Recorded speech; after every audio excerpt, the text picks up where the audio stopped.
Good afternoon, Your Excellency. Thank you for making the time. We have here members of the media from the local press, international correspondents, as well as members of the press from across the continent. We will also be taking questions from members of the press not located here who have sent in their questions. With your permission, we will go straight to questions.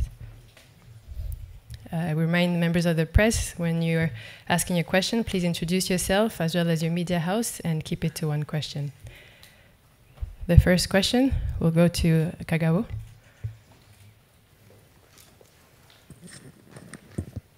Murakoze nyakubahwa Perezida wa Repubulika, nitwa Jean-Pierre Kagabo nkorera RBA. Nyakubahwa Perezida, hirya no hino atari mu Rwanda gusa haravuga ikibazo kizamuka ry'ibiciro byatewe n'ibibazo isi yanyuzemo. Hari ingamba u Rwanda rwagiye rufata, ariko ikibazo nabazaga nubuhe buryo bwihariye bugiye gukorwa kugira ngo iki kibazo kidahungabanya iterambere ry'imibereho myiza mwifuriza abaturage. Murakoze nyakubahwa Perezida wa Repubulika.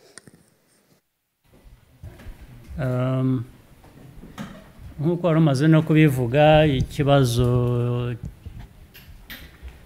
aho gituruka cyane cyane ku izamuka ry'ibiciro ku isoko n'ahandi, yaturuka ku bintu bimwe bitandukanye bituruka hanze y'igihugu kubera ibiriho biba ku isi, haba kure haba hafi, bigira ingaruka hirya no hino, bitugiraho ingaruka natwe. Ariko ngira ngo umuntu yavuga ko igihugu cyacu ubundi bijyanye n'ubukungu muri rusange, imibereho ishingiye kuri byo, yasaga naho byari bimaze kumenyera yagendaga neza. Icyo dukora rero ni uguhera uko ibintu byagendaga neza, noneho tugashaka uburyo ibyo bimwe bitari mu maboko yacu twahangana nabyo. Ikipe irebana n'iby'ubukungu muri rusange igihugu cyacu yagiye ishyiraho uburyo, ari ugushyiraho uburyo bw'imfashanyo bishobora gufasha mu kugabanya ibyo biciro, ariko biturutse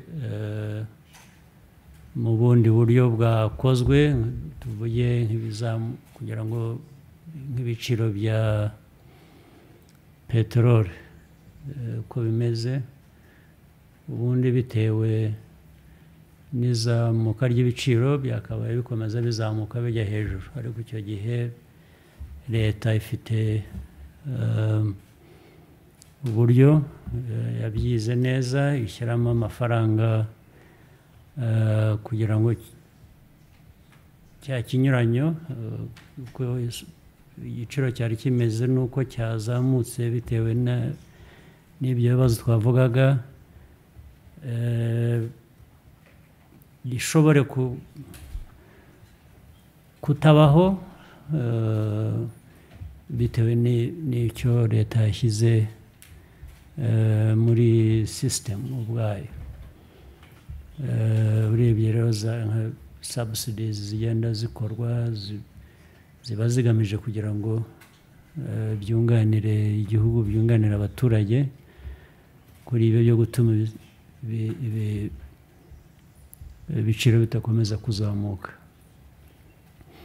N'ubundi buryo rero na Central Bank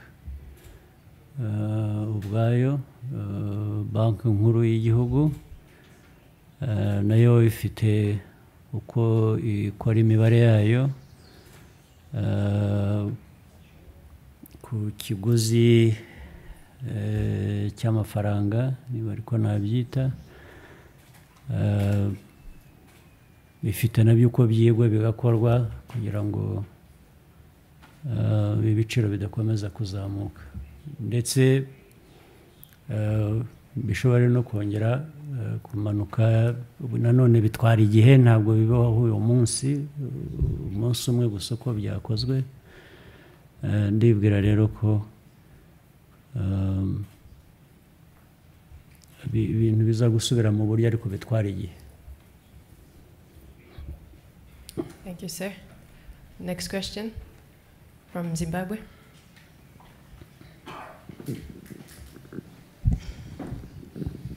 Afternoon, Your Excellency. My name is Love Momataire. I'm from Zimbabwe, Harare. I'm the group political editor for Zim Papers. First, thank you so much for inviting me to the Umutekano. It was my first time to be here, and I was quite impressed with what I witnessed there. However, I'm quite disturbed that while most of the African media took the event as a very important event, there was some kind of a downplay from the Western media in how it took the initiative. Can you comment on that, why the Western media continues to downplay homegrown initiatives that are meant to bring citizens together? Thank you. Well, thank you, but that has a history, it has a context, it is something that has not happened overnight, that different countries, including Rwanda,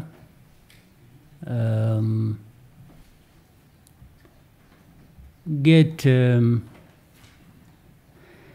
some narratives are formed about us, not so much even to encourage us to do better, but to depict situations as bad forever and even worse with the time. Sometimes it is deliberate. Again, I said it has a context, has a history, why the West is supposed to determine everything according to them. That happens in Africa. They are supposed to decide for people how they should be defined, what they should be doing, how they should not, or what they should not be doing. There is this, I don't know, maybe prejudice. I don't understand the rationale of it. I cannot understand why people do it. It's a tool of control. It's a tool of to avoid,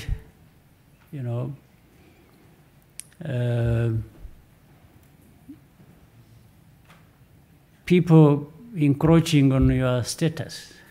The West is up there, according to them. Nobody should be there approaching that position. They should stay where they want people to be, so that they can easily always control the people, the resources, and determine. You have heard so much about global order. So global order is really about that. The global order is defined by people, and among other things, that is one of them, of shaping the global order. Global order has people who create that and who therefore must maintain that global order. But with time and with certain realities, people challenge that notion that some parts of the world must control the whole world without a question. Other big powers challenge that in a big way.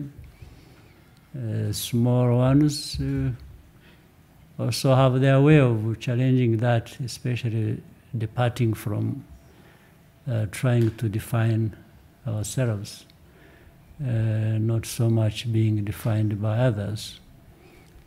So with the Mushyikirano, we do it not to impress anyone, first of all. Like other initiatives, we have done that, we've thought about doing that because we think it will improve us, whether politically, economically, socially. It's something that improves society as far as we are concerned. I mean, people having these political innovations and allowing ideas to float or to be challenged, but ultimately coming out with something that works for people shouldn't be a bad thing in any way, in my view. It helps make you who you want to be, or improving who you are, instead of going the route of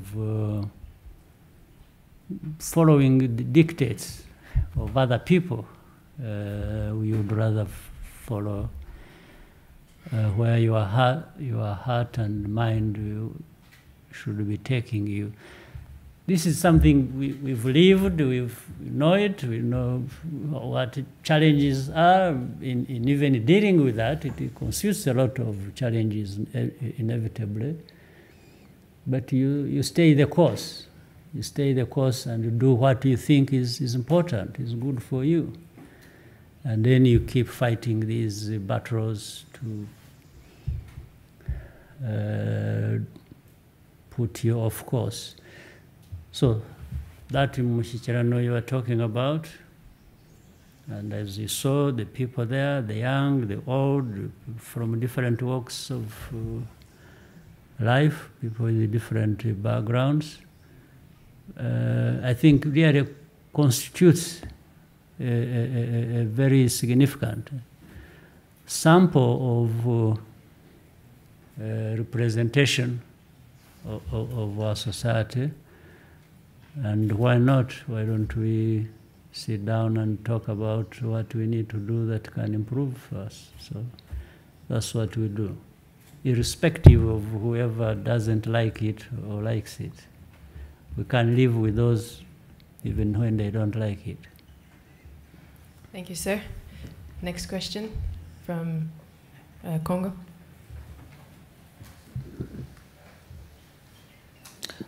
Chanel Mourangon, Télé Congo, Congo Brazzaville. Just a moment, maybe I need to use the translation. Go ahead. Alors, merci de nous avoir accueillis ici au Rwanda. Merci pour l'invitation et on a aimé vraiment être dans ce beau pays.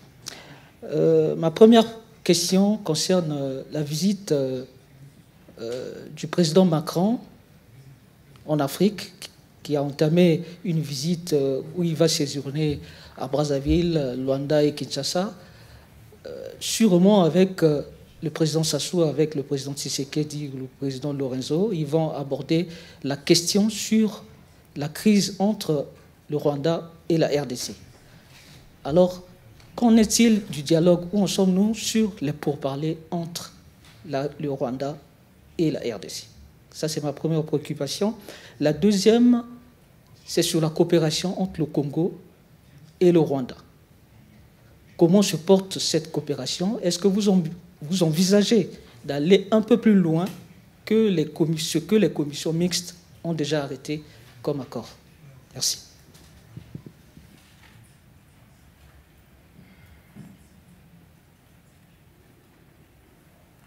Right.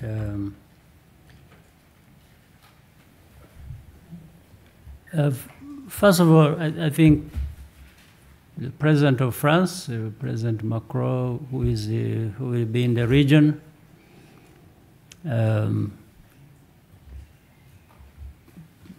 is one of a number of countries and people who have been trying to help in resolving this problem. In our region, people talk about Eastern Congo. Eastern Congo is not a country on its own. It's actually Congo. I think there's nothing like, in my view, there's nothing like Eastern Congo problem. Maybe you want to be specific in a narrow sense about where, but it is actually Congo's problem. It's also a regional problem, meaning it affects even neighbors. I can't say how we are affected. Let's say if we are referring to Rwanda, you wouldn't say Northern Rwanda problem, because Northern Rwanda is neighboring with Eastern Congo, and the spillovers of problems mainly come to the north of our country. That doesn't make it a Northern Rwanda problem. No, it makes Rwanda's problem. So I want us to understand that Eastern Congo problem is Congo's problem. It should stop being Eastern Congo problem, Eastern Congo problem. No, it's the Congo's problem. That's one. Number two,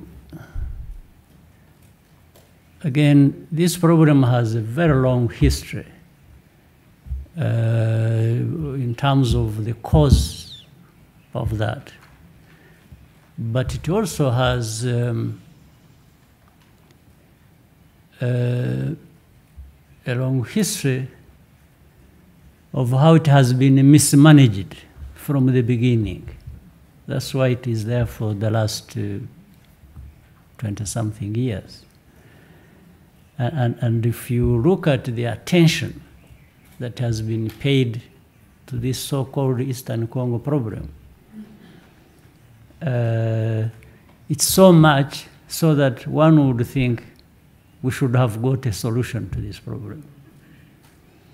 So it's been there for long. It has been mismanaged for very long.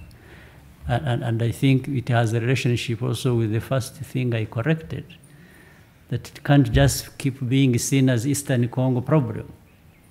It's a Congo problem, only based, this particular one, based in Eastern Congo. So,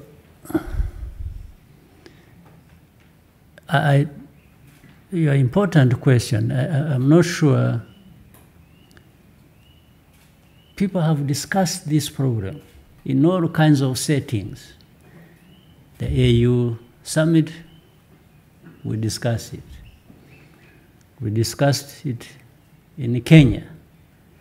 We discussed it in Angola. We have discussed it around the General Assembly in New York. We have discussed it almost everywhere, and people, there are other well-wishers there who want to help in this problem. The other day we were supposed to go and meet in Qatar over the same problem. That didn't happen, but maybe it is going to happen in the near future. So everywhere we are talking about this problem. So the importance of your question therefore lies in this fact that how can any problem, but particularly this one, continue to be discussed, just discussed, and keep people taking. We have communiques, we have all kinds of statements, you know, but that's why it has stayed for all these years. Then on top of that, we remember the background. We have under global peacekeeping, we have had thousands, tens of thousands of troops called peacekeepers in the Congo for this time. They are supposed to keep something, to resolve something, keep peace, resolve the underlying issues for the lack of peace. Again, we are there for these years of meaning decades. Still we see no problem, no solution. So surely if anyone stepped back a little bit and wanted to make sense of what is happening, somebody should realize that something is terribly wrong. And we might be addressing the wrong problem, or we are providing the wrong solution to the problem we know. Otherwise, there is no other explanation how things can continue like this forever. Now, people who want shortcuts, but even then, shortcut is supposed to reduce the time you address something. But people who want shortcuts blame it all on Rwanda. This is now the easiest, but even then, I have not found how it becomes a shortcut, because we are still there with the problem. Maybe if we had blamed Rwanda, as even if wrongly, and got a solution, okay, we can live with that. We can say, okay, Rwanda was blamed for a problem that is not theirs, and they incurred so much in terms of cost and this and that. But at least we found a solution. So, but now it has only turned out to be an additional problem, for which you're not going to find a solution. As if the first problem is not bad enough, we add another problem, which is blaming it all on the wrong party altogether. So, is it just a matter of meetings that even if it were for that, we have not had a few meetings? Is it we've run short of people to blame? I don't think that is even giving us a solution.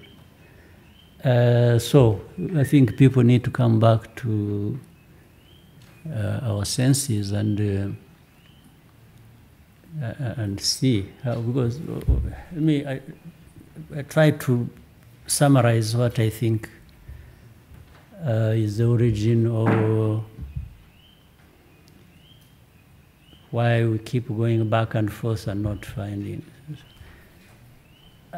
I should say it originates with the history between our two countries, Rwanda and DRC. We shared the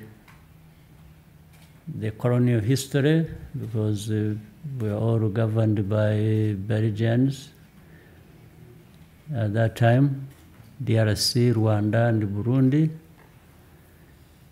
Then whatever happened, in fact, we find, like it has happened in many other countries.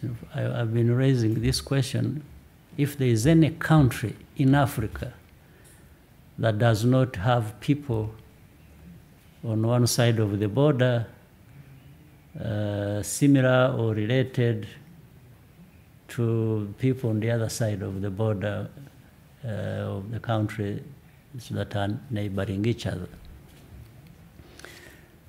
I don't think there is any.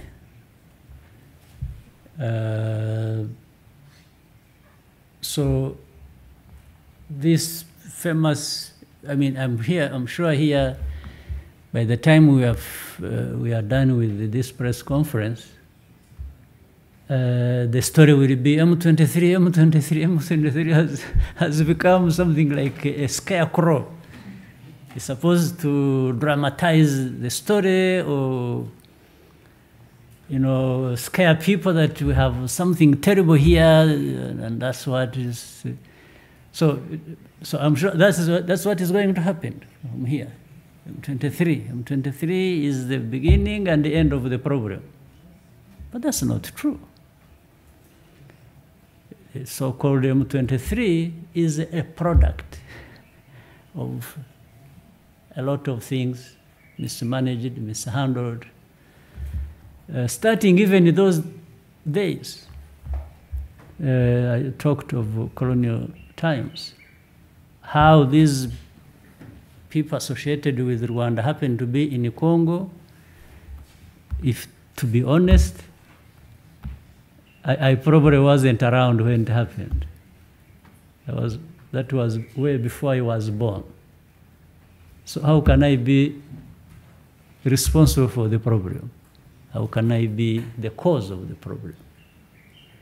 Many, of course, for all of you, I'm sure you were born yesterday. I'm sure there is even a part of the story you don't know, you've never come across. So that is one. How can Rwanda be blamed for the refugees we have here, who have been here for 20 years, over from Congo, associated with the people in M23? M23 problem which started in 2012, and where they used some military force to try and resolve the problem. The M23 people, some fled to Uganda, a neighboring Congo as well. Others fled here. We have them here in the camps. So when that was done and finished, there had been agreements of the next steps to resolve that problem from 2012. These agreements were all reneged on until recently, when this fighting flared up, started again of the same groups. And but in Congo, in Eastern Congo, there are over 120 armed groups, of which M23 is only one of them. Right? So the 120 armed groups, how were they formed? Certainly, actually, I haven't even heard even those who hate Rwanda, who tell a lot of lies about Rwanda, have not accused Rwanda of having formed those 100 and plus armed groups. So at least even those who wish us everything negative have not accused us of that. They're only accusing us of association with M23. So who formed the other 100 over armed groups, and why? Who explains that? Why don't they talk about that or take care of that? So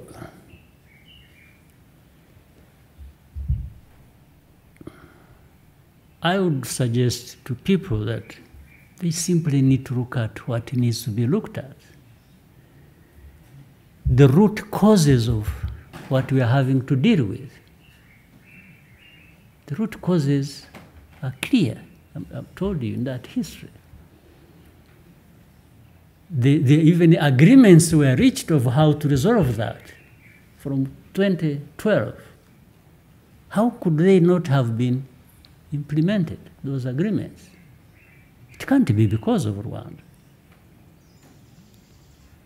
Even if I bring you to the recent events, this fighting that it started a couple of years ago was not started by Rwanda by any means or by anybody.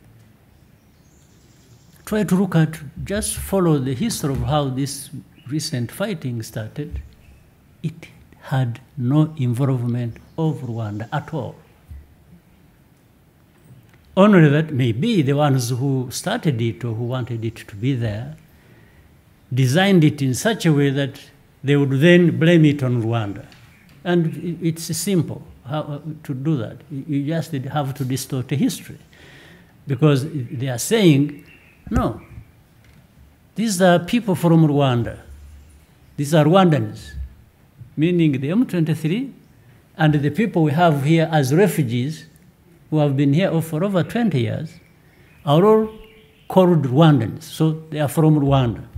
So it's like they are sending them back to where they came from the beginning. This is really the story. The story is all of these Rwandans in Congo, it doesn't matter how they went there, they should go back to Rwanda. But what is even more interesting is that while you are sending away these Rwandans and saying they should go to Rwanda, back to Rwanda, it doesn't matter how they got here, these same people are retaining other Rwandans who are FDLR. You have heard of that? So FDLR is actually welcome in the Eastern Congo. But the rest should go back to Rwanda. So that again tells the story. But the way they retain FDLR, the reason they do that is because they think they can build around it for so long. They have been trying to do that. A force that would come and destabilize Rwanda, and I think the president of Congo at one point, it must have escaped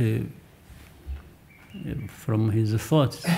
Remember when he said he's going to bring regime change in Rwanda.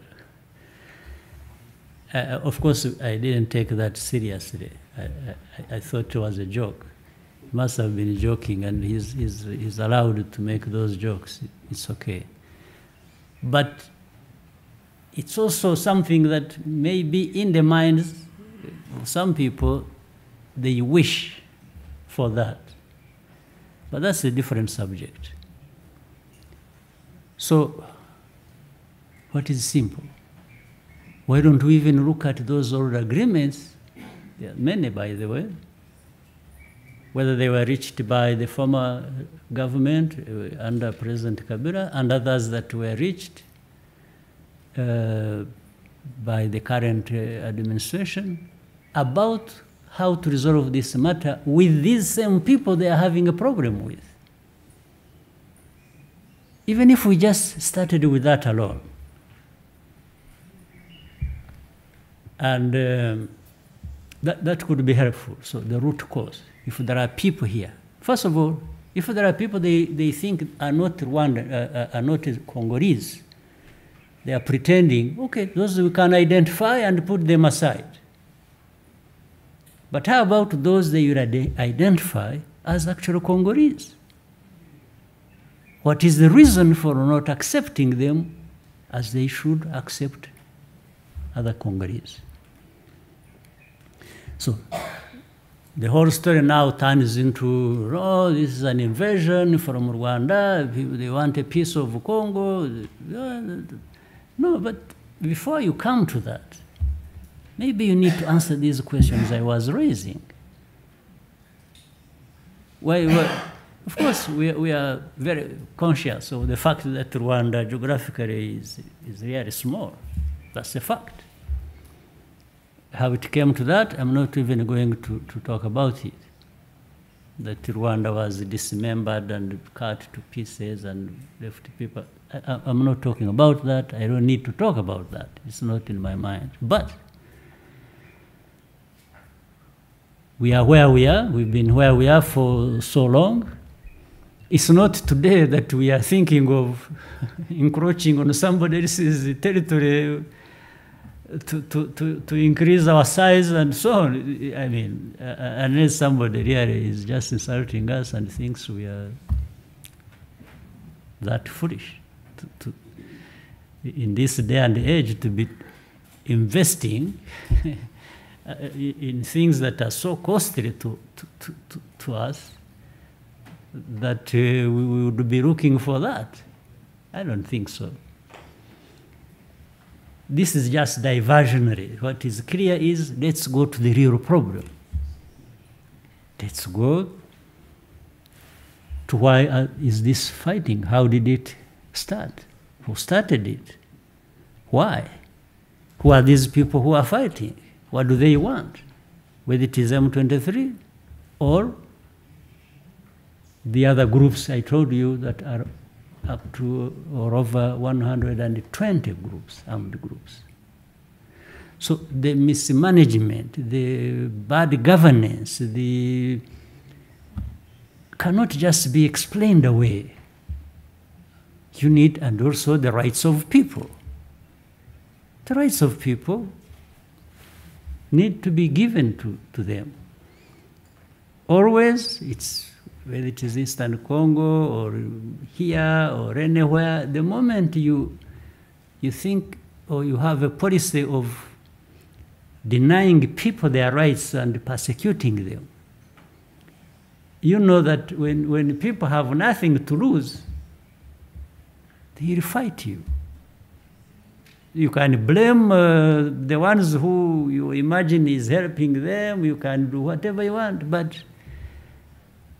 I think history has shown us many things that when you tamper with people's rights for so long and think you are so powerful or have right to do that, the moment it turns on you, it might be too late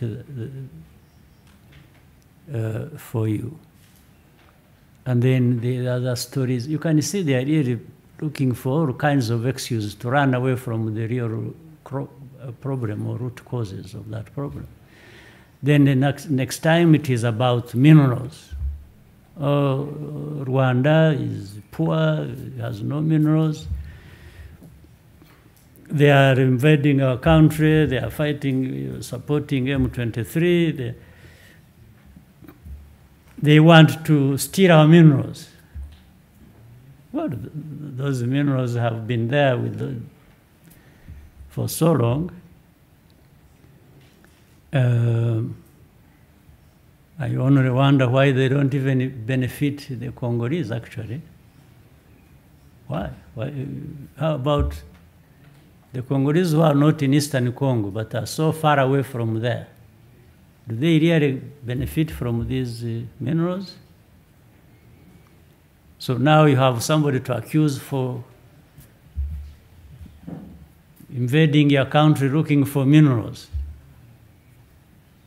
Do you know that we have some minerals here? They may be fewer than you find in Congo, but we have some minerals. In fact, the coltan which they talk about, we have a lot of coltan, and it is of a much higher quality than you would find coltan anywhere, including Congo. Try and do some research about it, people will tell you the story. It goes up to about 40, even up to 60% where in Congo it's about 20–30% for the content of coltan. Ask, investigate, you know the truth. So then the gold, we have gold, you know, in the old days when we were fighting war here, somewhere in the northern part, Chumbi, we used it to pick gold, alluvial gold from, there's a place, is it Kivuye or something? We used, Miove. It is Miove. We used to pick gold. People would be in ambush waiting for the enemy and they find gold and they and I'm not dramatizing anything. So we actually have gold, which is even on the surface, in the Miove, sorry. So, I mean, these are all just useless stories to divert people away from the real problem. Then you can turn around and ask MONUSCO that has been there for forever. Actually, some of you have been born after it was deployed there, I'm sure, in this group. Yeah, it's true. So they've been there. So what have they been doing, by the way? Why didn't they solve this problem? Why? Only to wait, to turn around and blame it all on Rwanda and say Rwanda has done this. But for a fact, we have said this. This FDLR problem that is in Congo, which everybody has played down and said this and all this, yet there are things to show that they are there. They've been armed, rearmed, and given everything, have had an effect. In 2019, November, a group of FDLR crossed our border in a place called Kinigi, killed people until our military had to intervene and get rid of them. These were FDLR, and they had arms from government or by some groups working on behalf of government. In 2019, again, you can ask, in November, this happened. After that, in the recent days, when this fighting was beginning to take shape between M23 and the government and these other armed groups, FDLR, having been rearmed again, integrated with FARDC, with full knowledge and authority of government and government institutions, whether it was the commanders of FARDC or governors of the provinces or everybody, they knew about it. They attacked again the northern part. They were bombing our territory from eastern Congo into Rwanda. Again, there is no confusion about this information. It is available to everybody. There are victims. There are things like that. We have communicated directly with the government of Congo. I did communicate directly with the president of Congo on these issues when they were happening. And so this has resulted into, we have had to deploy, we have massively, we have even increased deployment along our border. And what we are supposed to do and will do, whenever it will be necessary, is to make sure nobody crosses again our border to attack our people or uses any territory near us to share Rwanda again without consequences. So this is not a secret. We have said it publicly. So when you turn that into a problem, oh, you know, Rwanda is helping M23, they are in Congo, they are, okay, but you must answer another question. Why would they be doing that? Why would Rwanda be doing that? Why would Rwanda want to go into Congo? Why would Rwanda support M23? Why? If you get those answers, you should also ask yourself, what is FDLR doing in Congo, armed and working with government of Congo? Why? Why are they there? What are they to do? The third issue is, what should Rwanda do? Have FDLR armed once in a while, crossing the border, killing our people, and we should just keep quiet? This is another question that must be answered. The other question is, what has been the presence of MONUSCO and other groups that have gone into Congo to help Congo to pacify this region? What have they been doing all these years? What have they been doing? Associated with FDLR? Or maybe part of the rearming FDLR? Somebody must answer that question. Finally, I want to say this. Just end on what I asked from the beginning. Why would Rwanda, of all countries, want to be part of or the cause of instability in the neighborhood? Why? What would we gain from that? What can anyone gain from having stability next door?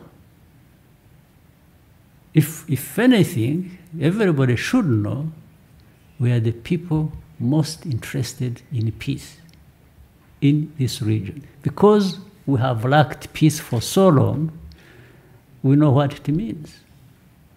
We know the cost of it.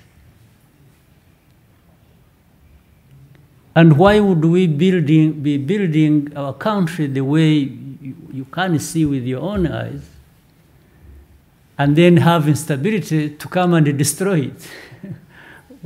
What kind of people would Rwandans be? So these are, but I think this is a simple matter to resolve honestly. If we only address the root causes and stop just talking. The root cause is simple. Even work with the neighbors, because the neighbors have wanted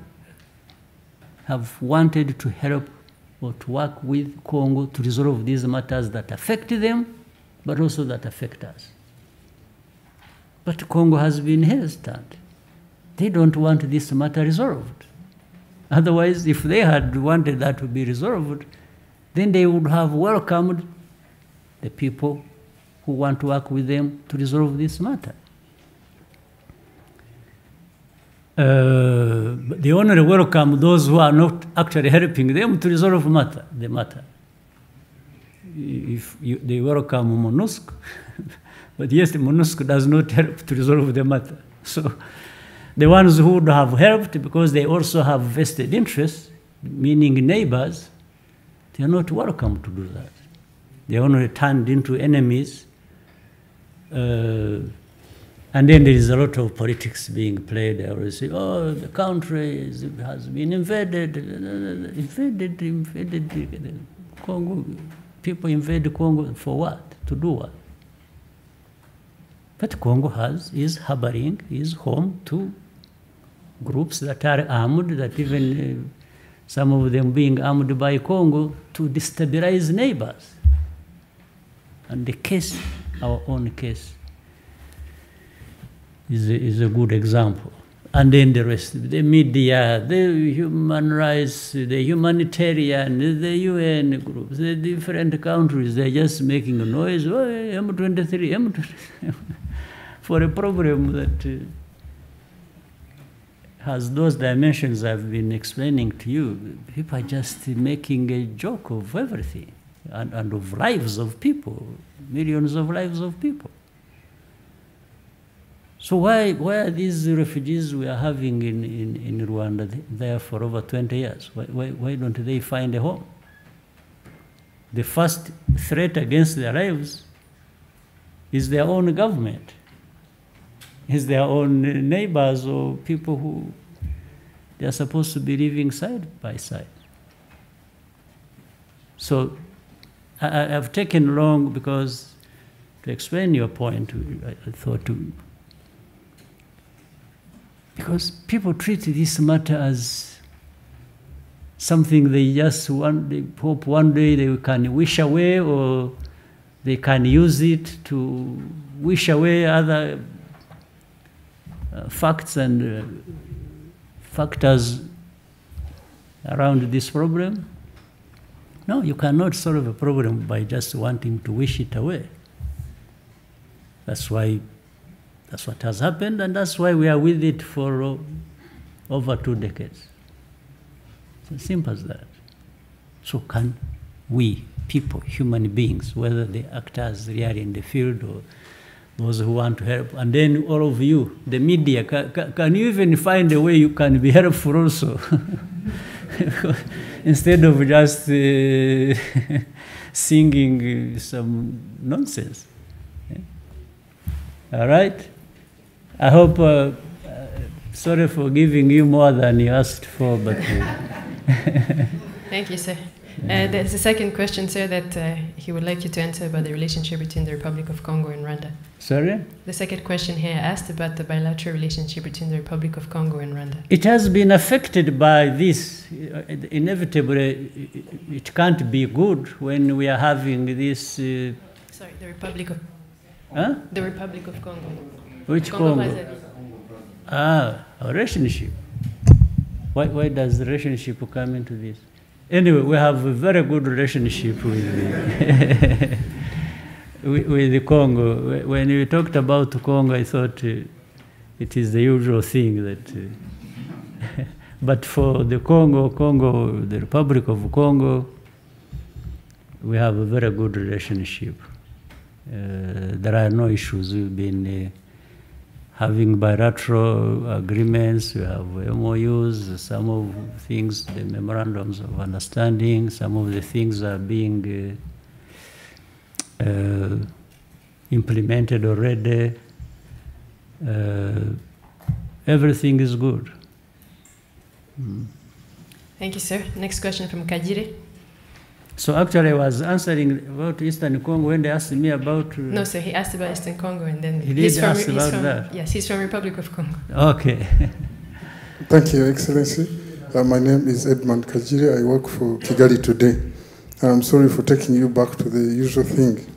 Your Excellency, in whose interests is it to hold Rwanda responsible for the problems of Congo? And what about the claim that FDLR is a defunct group? Some people say it is done, it is finished.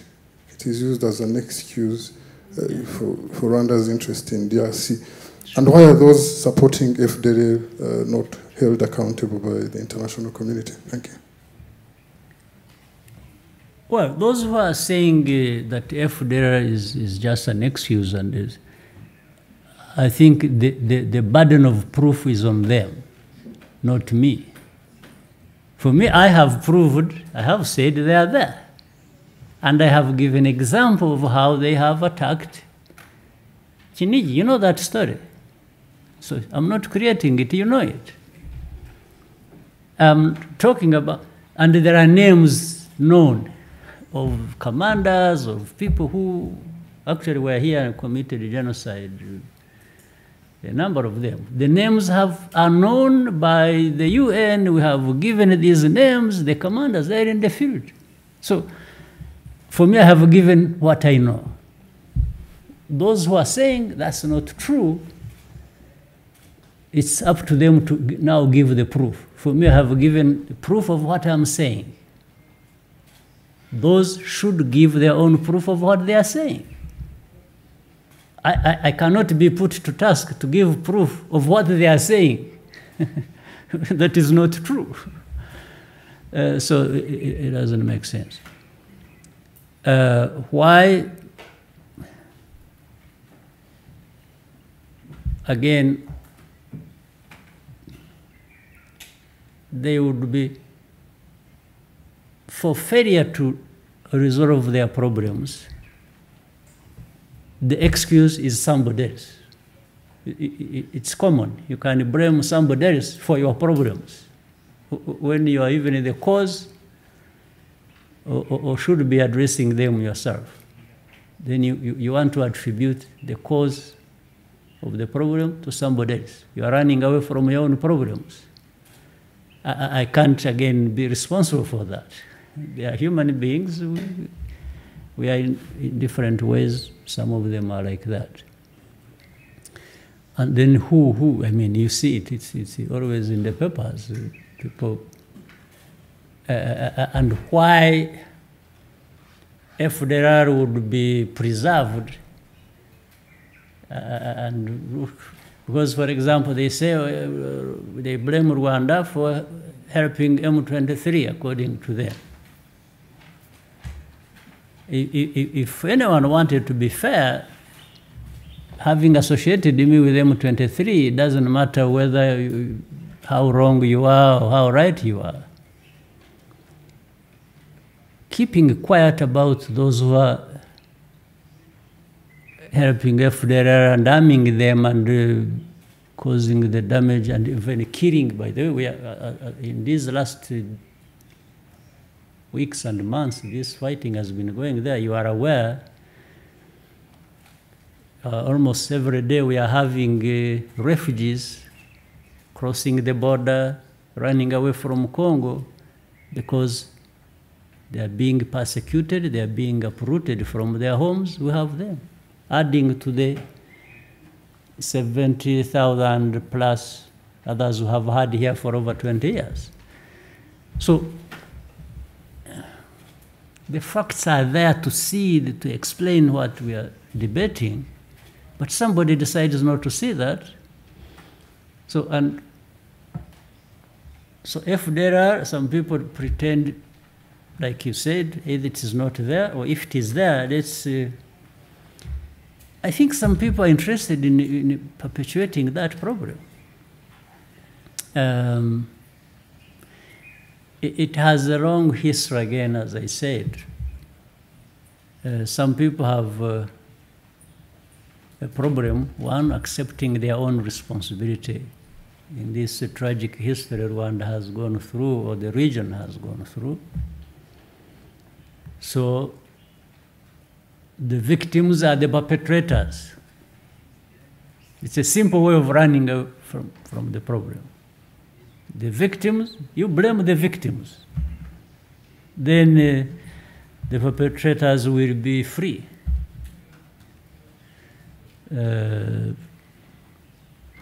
Otherwise, and it is surprising, some of those people are people who have been associated with that ugly history of ours, but because of who they are, because they think, you know, if you have power and you misuse it and think because you are a power, then you can use it any way you want to your advantage. That is a problem. I think that this is happening here. The very people who know the history very well and have even been part of it are the ones perpetuating that kind of story and using the means they have, the media, the international organizations, so it's really running away from a problem they've been a part of, and then blaming the victim, turning things around. Didn't you see in some way, you see the story at the UN, when people are talking about the history of Rwanda and what happened and so on, and actually the whole UN rallied around that because they understood it, they know it, it's a fact. Some people found it difficult to identify, to say who were the victims in the tragic history of Rwanda. They can't correct themselves to say it by name or by word. Why do you think that? Where do you think that? You think these one or two individuals among hundreds sitting at representing countries of the globe in the UN are the ones who were right and the rest were wrong?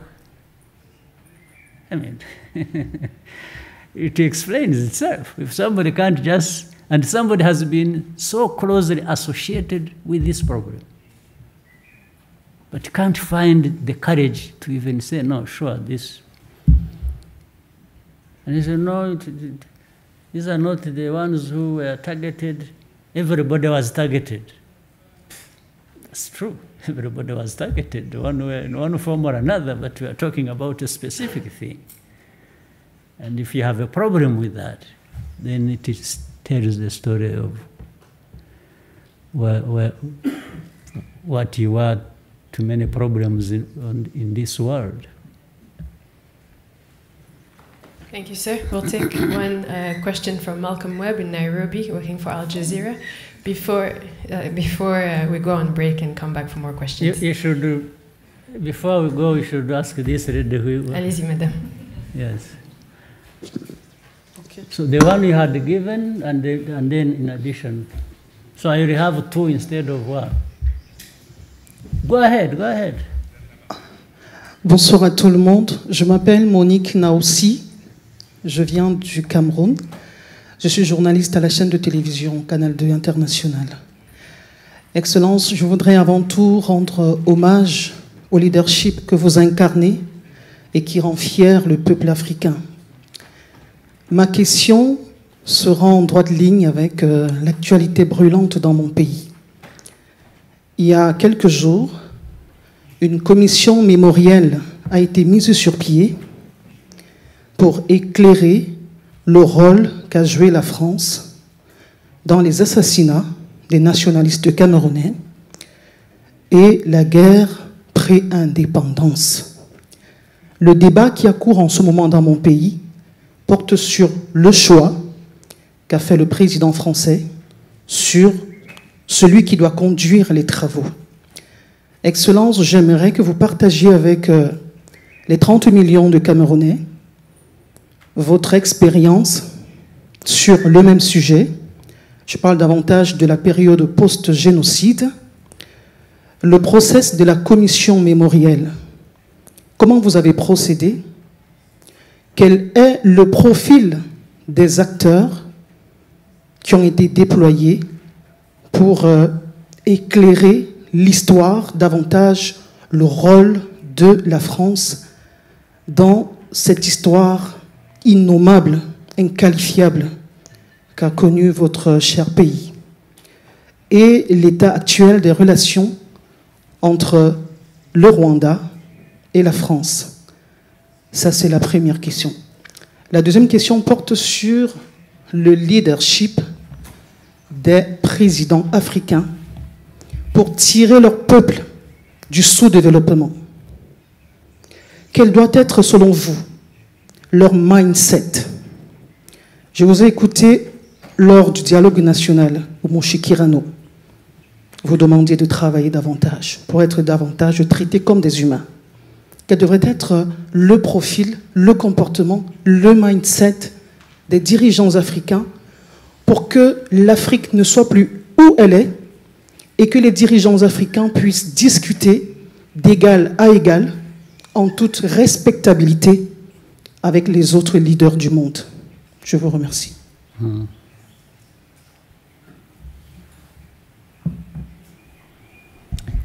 Yeah.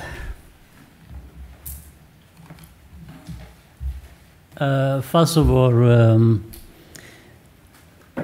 it's important that people, any people, anywhere, faced with a problem, need to, before they go anywhere, to blame anybody else who might be responsible for, they first need to be convince themselves that they have a problem to deal with, it's theirs, they need to deal with it the best way they can, and that actually they have it within themselves to be able to confront any challenge, even if not in its entirety, but a big part of it they can confront and overcome. That's the starting point. So whether it is Cameroon or Rwanda or any other African country or any country anywhere. So then the next step is, how do you go about it? Even allowing others to contribute, including even those who want to mess it up, but then those you have to be prepared to confront them, because in that confrontation, the truth comes out as well, and you deal with it. So you have to have the courage, you have to have the consciousness that this is your problem. Whether you get people supporting you in it or not, you go to confront it, and you proceed like that. So with what you said you are going through with France and this and that, which we went through ourselves, but over time we made a breakthrough, and we even those we were confronting and challenging each other and more or less fighting, over time we find we reach a certain compromise that can allow us space to move forward together. That's our case, how we have done it. I'm not saying that everyone who has similar problems has to deal with it the way we had dealt with our own situation. But there are always lessons to learn from each other. There are a few things you can learn from different situations and apply them and add your own feelings and actions towards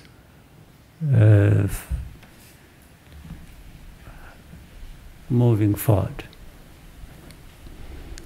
So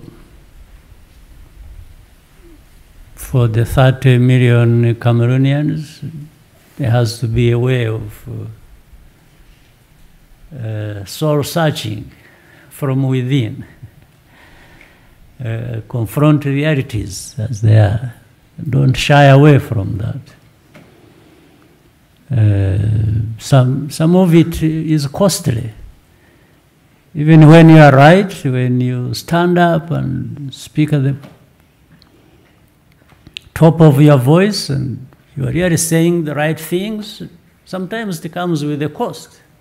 You may pay for it, but you should be prepared to pay for it. You must make, it's like doing anything, even the simpler things like doing business. There are risks. You factor in what you are going to do. So this one has even much higher, much bigger risks that you must be prepared to do. So yeah, I'm saying most of this theoretically, but that's what leads to the practice as well. You must understand that from the theoretical standpoint, and then you make choice how you proceed with your journey. So I can't say much about that. We have had our own situation. We can tell people, anyone who wants our situation, how we have overcome it, what we confronted, challenges, people, countries, even powerful countries. We have not always said yes to everything they demand about us. There are certain things we are able to tell anyone, I mean anyone in this world that, well, this is our problem. We are going to deal with it the way we think is right to deal with it, not the way you want me to deal with it. There are those moments. It's not every time. And many times we have done that. We are aware of the consequences. We are aware of the risks.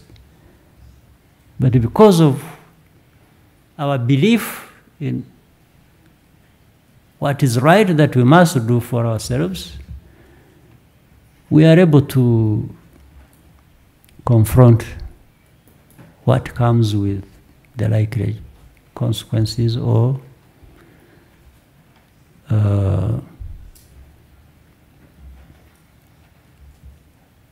whatever is related with that. So maybe you, in your country or any other country, it's no different from what you've gone through. You've got to organize, you've got to think properly, you've got to stay the course, you know, tactically or strategically is when you go back and forth, but you stay the course with the thinking of what you want to do. So with the leaders, again, it's the same story. The leaders on our continent. The profile of the actors of... Yeah.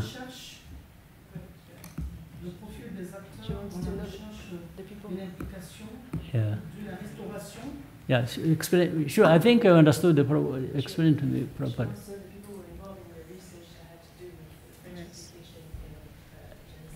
Yeah. Ah, oh, okay. By the way, it was multifaceted. Some were the ones who selected, others were selected by. There are two reports, in actual fact, to do with our situation with France. There are French scholars and others like that who we did not select ourselves. They were mainly selected by France. But had they selected somebody of a profile that we know wasn't going to be useful, we could have easily objected. We could have told France, we said, no. If you are looking to have something of meaning that will have good results, you can't put this person. And therefore, from the beginning, we tell them, no, it will be meaningless. We won't go along. You can go write whatever you want. That will be yours, and it has no consequence to us or to our relationship. But because they also selected people who we thought, according to their profile and what we knew about them, there was no problem. We went along. But we had also established our own process. We chose some international, some renowned people. They were not necessarily Rwandans, but a group that was working with some Rwandans. In fact, it is a renowned American law firm or law meaning the law entities that we agreed they would represent us. And they did a very, very decent job. In fact, from their work and from the work of the process that was carried out in France, there was a lot of convergence, which proved the work done on both sides was very good. There was huge convergence. There were some disagreements or things that, but they didn't take the precedent. Those could be absorbed in the big picture of what was actually agreed. So the profile, therefore, is of people whom you know and it is easy to vet these people. You know their history. You know, and it is not just one person who is going to. So if you have a number of people as a team going to work together and they have different backgrounds you approve, then you are likely to have some good outcome. They can't all conspire and agree to distort the facts of history. Somebody can have influence in pushing things in the wrong direction, but it will be limited. So that is really the profile, how you choose people for who they are, their capacity, what they are known for. It's easy to establish. So, but for the leaders, again, if I go to the leaders' question, I mean, we are just all human beings. We do things the way we do them, and sometimes if we have weaknesses here or there or strength, sometimes we can't explain. It's the nature of things. And but there is also the standard of what is known. Whether you decide to ignore it or go along with it, it's your business. Meaning, if you look at the history of Africa, where I have been, it's a shame because they say life on earth, on this planet, started in this place of our great people, the Africans. But thousands and thousands of years after, we are left behind. We are trying to catch up with others.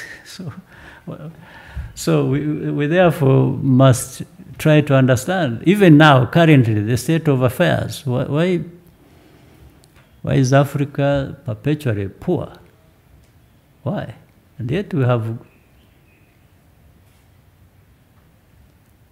some people you can refer to as great leaders. Great in as far as everything is concerned. Maybe, but sometimes except what are we doing with and for our people, given the responsibility we have over them? Why do we get diverted and sometimes we have everything we need, but the millions of others can go without anything? And yet at the end of every term we go to them asking them to put us back in positions of responsibility. So, but these Africans are very innocent people. They will go to somebody who has brought suffering to them and vote him again into power. So I don't know if it is being innocent or something else, but and then the story keeps going. You know, our people, we are okay, but at the end of the day, these poor people who we invite to come to rallies, and they've really had no meal the previous day, even that day. Sometimes you feed them there because you want their vote. You are able to give them food on the rallies. But that is the last they will see until you come back after so many years looking. But I'm not inventing anything. I'm just talking about what I know there is. So if we knew this reality and wanted to deal with it, I mean, we may not deal with it and get it finished in a short time.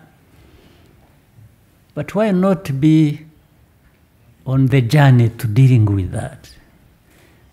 So if you are going to travel a long journey, 100 kilometers, you start with 1, you are 2, 3, 10, 20, you are going.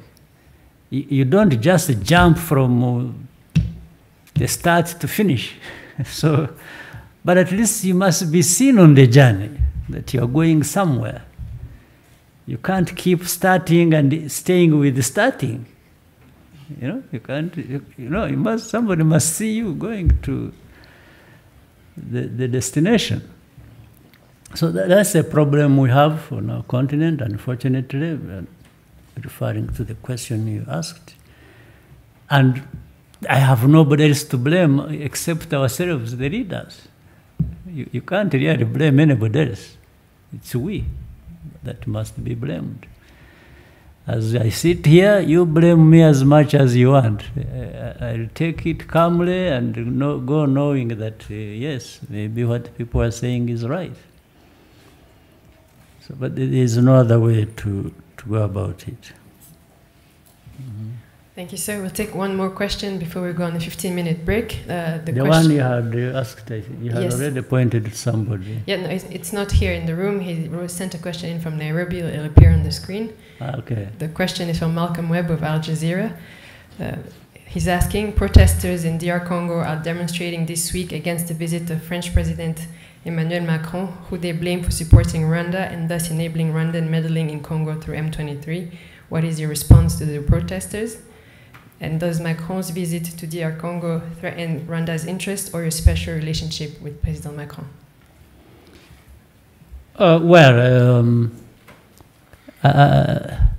After answering it, I hope someday he may tell me where he stands himself, the one who asked the question. Because, again, journalists shouldn't just be asking questions. They must be thinking about what they're asking. And to begin with, I would tell the protesters that it's unfortunate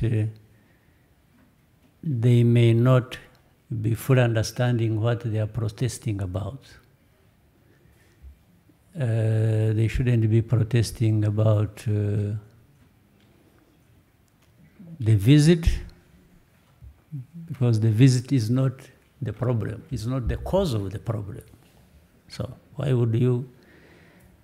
And then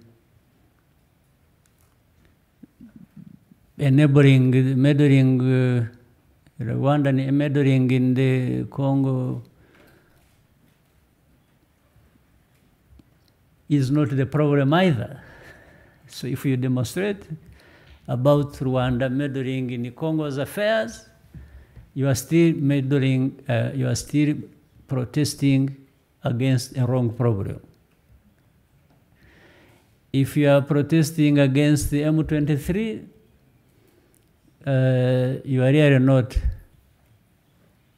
your protest is a waste of your time and isn't going to address your problem because it is not the problem. So my response to the protesters, therefore, would be, I would protest against my government, my leaders. Those protesters, if I had a way of talking to them directly, I said, you're protesting for the wrong things. Start with your president, your government. Those are the ones mismanaging, mishandling your problems. That is my answer to... I thought Malcolm Webb would be understanding that. I still hope he understands that.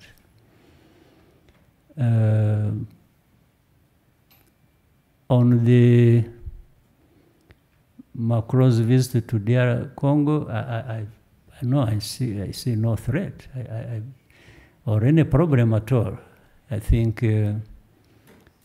maybe he's doing it because he wants to be helpful by way of advice, by way of supporting, by way supporting the peace that is needed in our region, in Congo.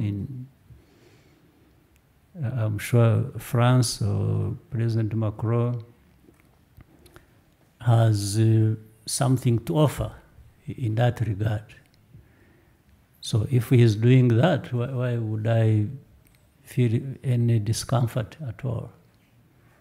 So, two things. One, the protesters, the very good people of Congo protesting, their protest is extremely and very well misguided. They need to take it somewhere else or to be doing something else that they should be doing. We'll take the next set of questions. Take a question from NTV. Good afternoon, Your Excellency. Raymond Mujuni from the Nation Media Group. We had a beautiful chance today to visit Norsken, which prides itself as Africa's biggest tech hub. And the young people there are making some amazing wealth and solutions for Africa. And besides the internet issue, which you addressed at Umushichirano, the young people there also say a lot of the wealth that they create gets repatriated back into Western capitals through capital flight. And from a leadership perspective, how would you advise that African leaders and African economies sort of keep the wealth that is created by their people to benefit their people?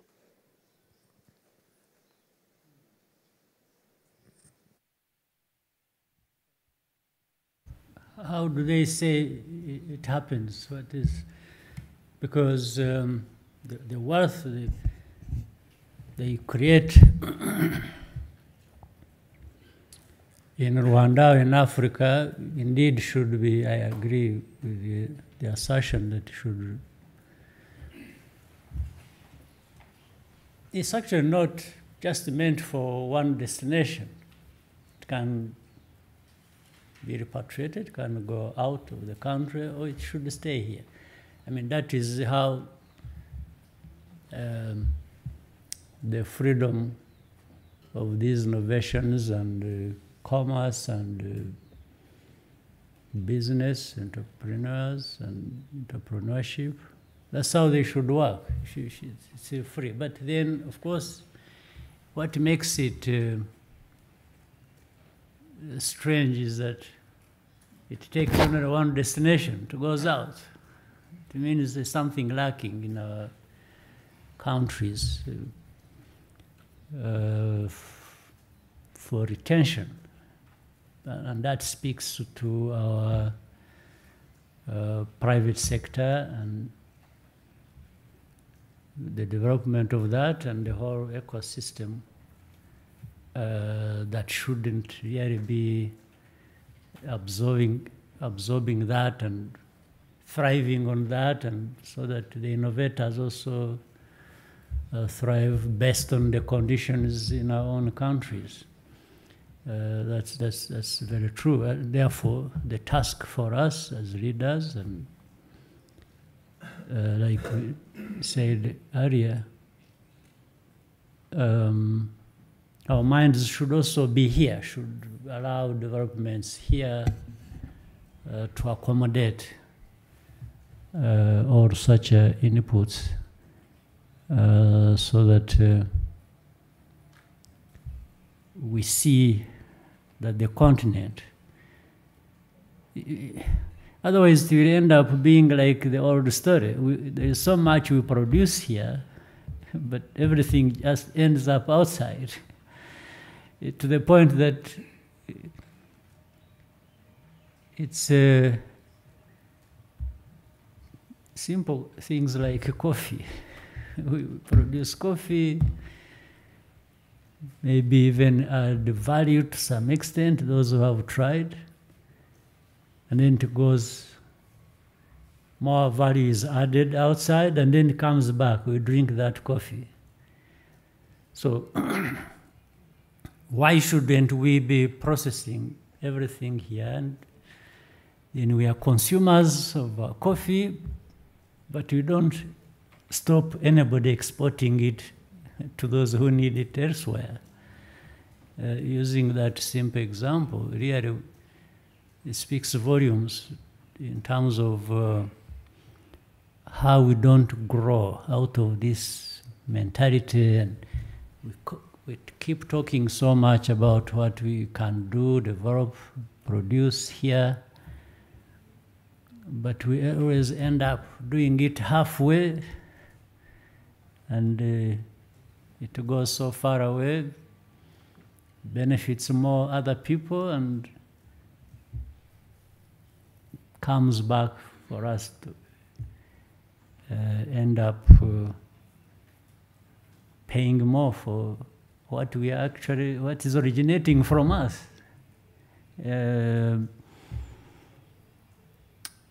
So we need to break this cycle, and people talk about it, just like you have talked about it. Yeah, there are many in this room who know what needs to be done. And more importantly, the leaders know what needs to be done. And but it keeps happening. And we keep saying what needs to be done, we keep complaining about it, and what links the two is missing. So there's something, I don't know what I can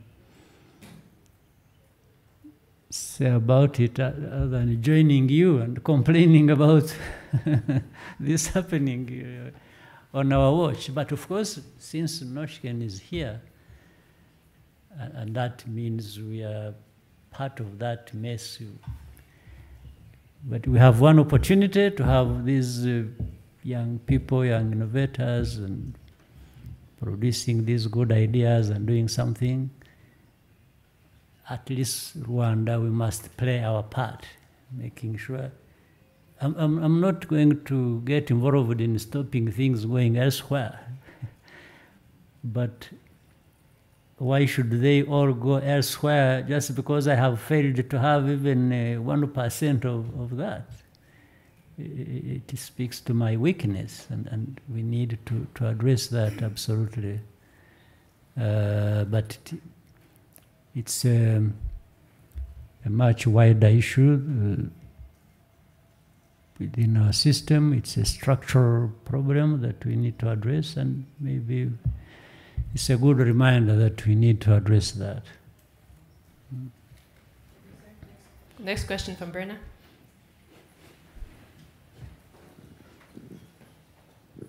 Thank you, Your Excellency. I'm Bana Namata. I represent the East African. My first question relates to the impact of the war in Ukraine on the African continent and the underwhelming response within the AU and what the AU could potentially have done differently. Specifically, if you look at what's happening now within the global environment, a lot of resources are being consumed and all the attention and money is about Ukraine. And increasingly, we are seeing that even the financing that has been available under global financial institutions may be rechanneled to the reconstruction of Ukraine. Against that background, we look at the AU and wonder its capacity to respond to already what we are seeing on the continent as a result of this war. One, food insecurity, inflation, and then, of course, on the other side, debt. Within the context of the AU, you have led reforms before. Could you speak to that challenge? Because it appears the reforms have stalled since then. My second question relates to Rwanda's upcoming presidential elections next year. The first one was already like 4 questions, I think. Your Excellency, it's just the 5th, I think. Okay, go ahead. Just one final one, relating to the presidential elections upcoming next year. Against this challenging global environment and the region, have you prepared someone to take over these challenges next year? Thank you, Your Excellency. Why not prepare myself as well?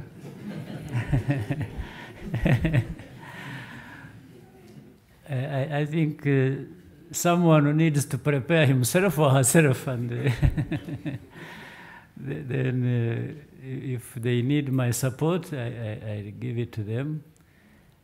But it's not a big challenge for me.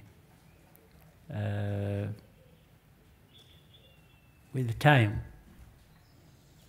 I'm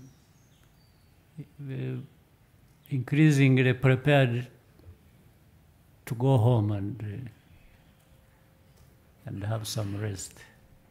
So about what happens next year for elections, I'm not so much worried. I'm at peace with myself and with everything that will happen in regard to that next year. So that's not really one of the things that take my time.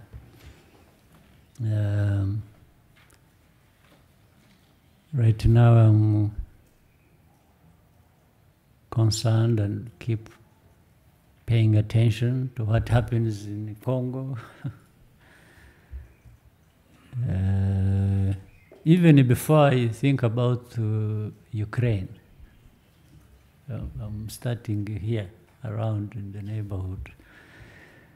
In fact, what affects me from Congo is as much as probably what is affecting us from what is happening far away between the warring sides around Ukraine. But to your first point, the Ukraine situation certainly has turned things more or less upside down. There are so many things going wrong. As of the beginning, the problems there, worse even now, as we speak. Things seem to... And what is happening has a lot of dimensions. It has changed things. It's almost like having a Ukraine problem following or combined with COVID. It has changed the lives of people in the world as we know it, and also the politics, the economy, and many things. To be honest, Africa or the African Union need to think about this very seriously and need to have as a continent, a strategy, and how to deal with many things originating from that situation. But unfortunately, two things will affect us inevitably. One is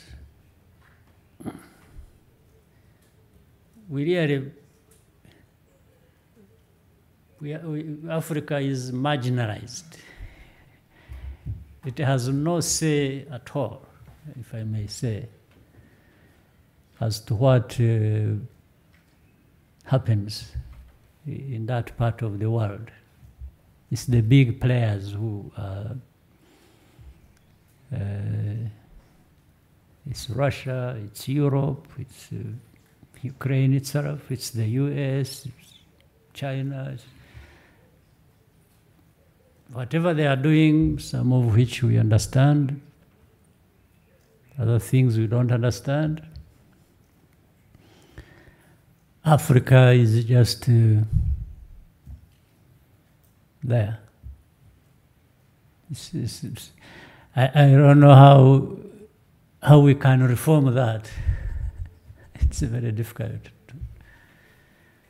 to use any ideas of reform, how Africa, but we are probably going to be hit hardest.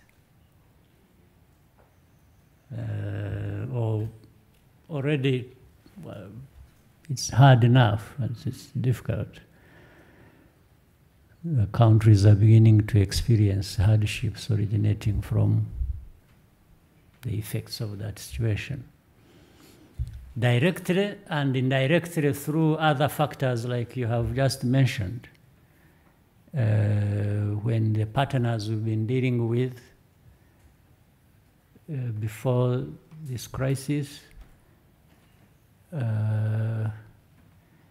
we have been dealing with them in a certain way, already which had its own flaws that we needed to address. But now that their minds are no longer with you, even 5%, their minds are now focused on that very situation you're talking about. Things are bound to certainly get worse. So it's very clear. I can analyze, I can talk about the problem, but to tell you what we need to do about it effectively to address the problem is another issue. Another issue that is difficult. So the second problem is the way we have been anyway all along before as Africa. We're already in a very weak position of how to deal with our own challenges, let alone challenges originating from the outside or with the outside. So for Africa, I hate to believe or see it as somehow a continent floating just on top of the sea that can drown them anytime things go wrong one way or the other. I hate to believe that this is the state of affairs that we need to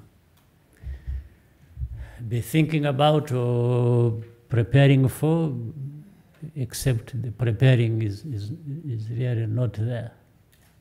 But at least psychologically we can keep talking about it and preparing. So,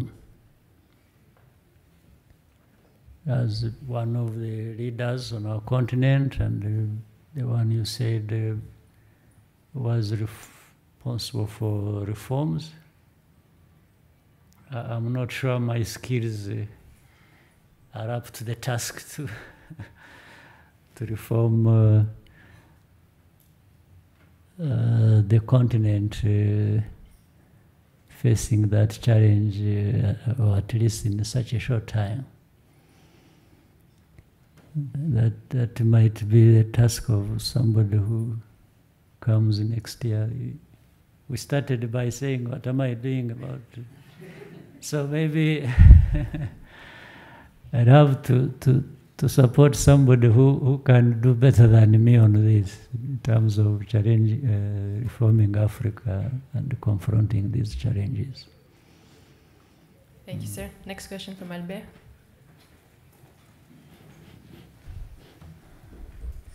Thank you, Mr. President.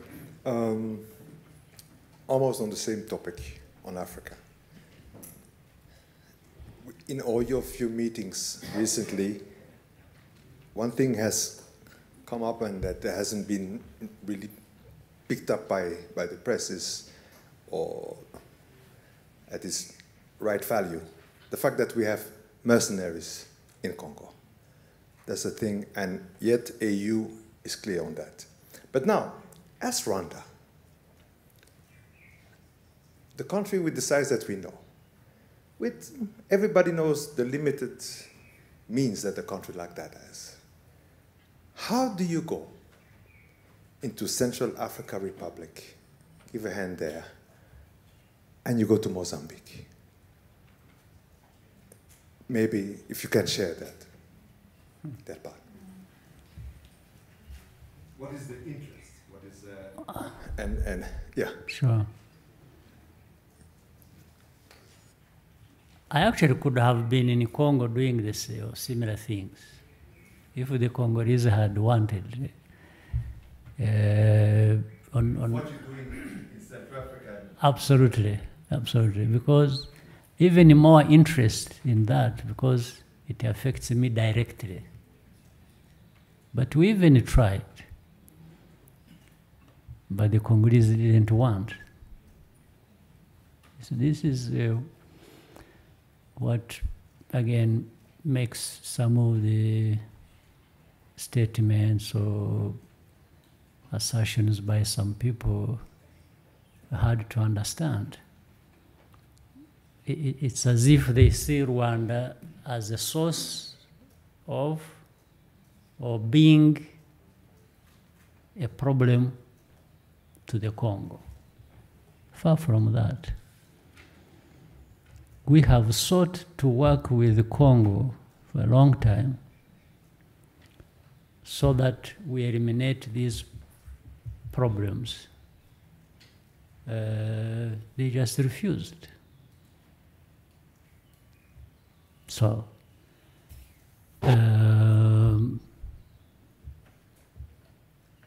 what can we do? Now, but for Mozambique and the Central African Republic, by African standards, Rwanda has built a decent capacity and understanding to solve with others some of these challenges we face. We face them as a country, Rwanda, but other countries face similar problems on our continent. And then, in the end, there is a link between one problem in one part of Africa with another problem in another part of Africa. So given these capacities we have built while we are dealing with our own internal problems, that's how actually we came to that. We came to that on issues of security, peace, and military, police, and what. We faced so much of these challenges that inevitably we had to invest in building these capacities. Decent. I don't want anybody to exaggerate. We don't have too much of anything, including this capacity. We just have decent capacities to address our problems, but working with others to just increase capacity for them to address their problems. That's how we happen to be in Mozambique. That's how we happen to be in Central African Republic. In Central African Republic, we are there in two forms, actually. One is under the UN, because we were part of the UN mission, a peacekeeping mission in Central African Republic. The other is bilateral. For the UN peacekeeping, when you have sent troops under the UN mission, we have no control over those troops. They do what the UN tells them to do. Yeah, for that moment, in terms of rules of engagement or all kinds of stuff, Rwanda is disconnected. While under the bilateral arrangement, with the bilateral partner, we decide what to do, and that's what we do. So we have those. There are things that could not be done under the UN mission in Central African Republic, and the Central African Republic government or leader asked us to help and work together under this bilateral arrangement, and that's what we did. And I think we produced some results to an extent of what they, because if you remember, there was a time, actually, Bangui, the capital itself, and different other places were threatened by rebel armed groups.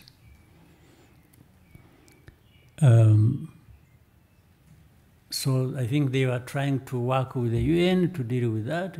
In fact, at some point, and they were going for elections. And at that point is when Bangui itself was threatened, almost being taken over by rebels. So I think in Central African Republic, realizing that the government, realizing that they weren't being effective with the mission there under the UN, that's how they asked our support. And we couldn't tell our troops under the UN to switch to that task, because that's they are under the UN, not under our command. So we sent their troops, whom we could command as by the agreement between us and the Central African Republic. That's yes, it is. I'll come to that. Then we went to Mozambique. In Mozambique, we were still asked by the government. After they had also tried many ways and asked people to help, and some people had helped, and it wasn't, and in fact, the rebels who had taken over Cabo Delgado province, by the way, that province alone, just as a province, is 3 times the size of Rwanda.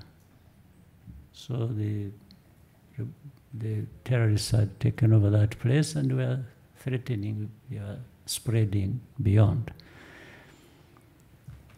So sometimes even if you were to get help, if you use these systems, AU, UN, whichever, if you need help now, and it's urgent, it may come minimum after 2 years.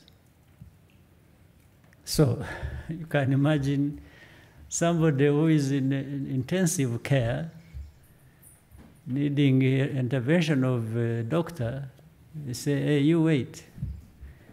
You come, wait, the doctor is on a holiday somewhere, so when he comes, so you can imagine. That's what was happening. So that's how they act. And then, for example, also for us, once they have come to us like that, to say, you know what, you first go to the AU or the UN and first secure agreement that they will fund our mission. You understand that? So that means it's like as good as saying, I'm not coming. So here you are faced with a choice. Or you tell you know what, put the money here first before we go. I mean, it's like we would be operating like a mercenary ourselves. Just say, put cash here first, and then we come and help you. And the cash is not readily available with some of I mean, it's like Rwanda. If you wanted to do with us something and we say, no, put money there first. Even if you asked us, we don't have that money to put there first. So what we did was to say, okay, we can go into these details later on. Let's help. Once the house is on fire, it's on fire. You just need to intervene to help put it out to the fire. You don't have time to say, wait. So we say, we will go there, and then with time maybe, some people realize that it costs us so much, or it costs so much, and to be realistic, somebody needs to cover the cost. So this is the way we approached it. As you might have seen already with the European Union, they are actually in the process, final process. We are in the final stage where they are helping, but they are helping Mozambique. So in other words, when they give resources for that operation, they are really helping Mozambique, not Rwanda. In fact, that's where this world is very strange. We have said all the wrongs and rights of what is happening. You know, some people even in that tried to bring issues in the European Union, saying no, but we shouldn't give them money when they are causing trouble in Congo. And then we say, oh, but how is the connection? You think you are punishing us, but in the end you are punishing Mozambique. Mozambique has had, at least for us, you are accusing us of doing whatever in Congo that we should be held responsible for. But by doing that, you are punishing Mozambique. What wrong has Mozambique done in Congo? Just by the mere fact that we are associated, they think they can penalize us for our bad behavior in Congo, but you are just sacrificing these Mozambicans who have nothing, absolutely nothing. And this is what we were telling them. We say, look,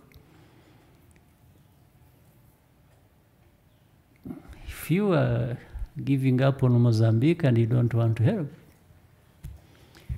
So, but for us, then, the good question, we have, by the way, indeed used entirely your resources, our resources. Everything has come so far from the Treasury, our Treasury, from our limited, very limited stuff. It is painful, it is costly. It means there are certain things we could have done for ourselves that we are not able to do because we consumed these resources for these missions. But looking deeply into it, it is not a waste of money. It's not a waste of resources. One way or the other, we were going to spend these resources, or they will actually be recovered at some point. Let me give you an example. you are aware there are people arrested here who are in prison being put to the courts of law. We actually arrested terrorists here. I think there were 5 or 6, I don't remember, connected with ADF that is in Eastern Congo and these terrorist groups in Cabo Delgado. And they were here. So we have them, they're in prison. Those responsible interrogated them, they revealed everything, and it was just, in fact, the whole idea, even up to now, is for those groups, I don't remember their names, in Mozambique, in Cabo Delgado, to link up with the ADF and continue and link up with through Central African Republic to Sahel region. This is the whole thing. So that we got involved well in advance for this, for something that was going to affect us anyway, I don't think it's a bad thing. It's actually worth our money. So there are many aspects to it, and those are some of them. Next question, we have a follow-up question from Mozambique.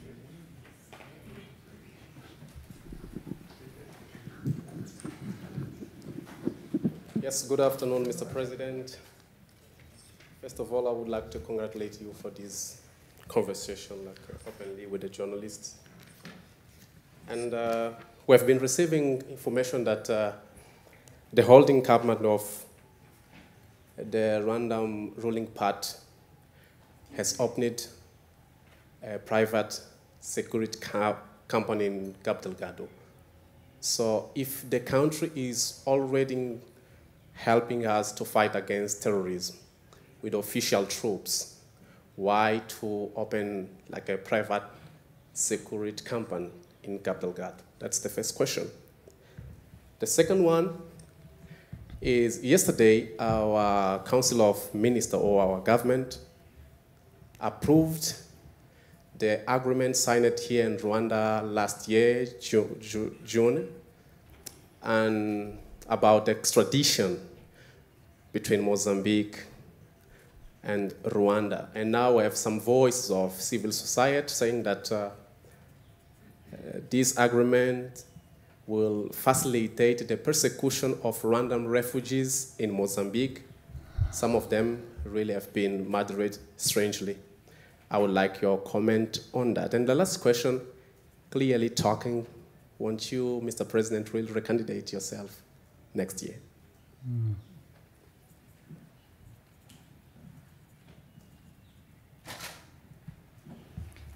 Well, security company of,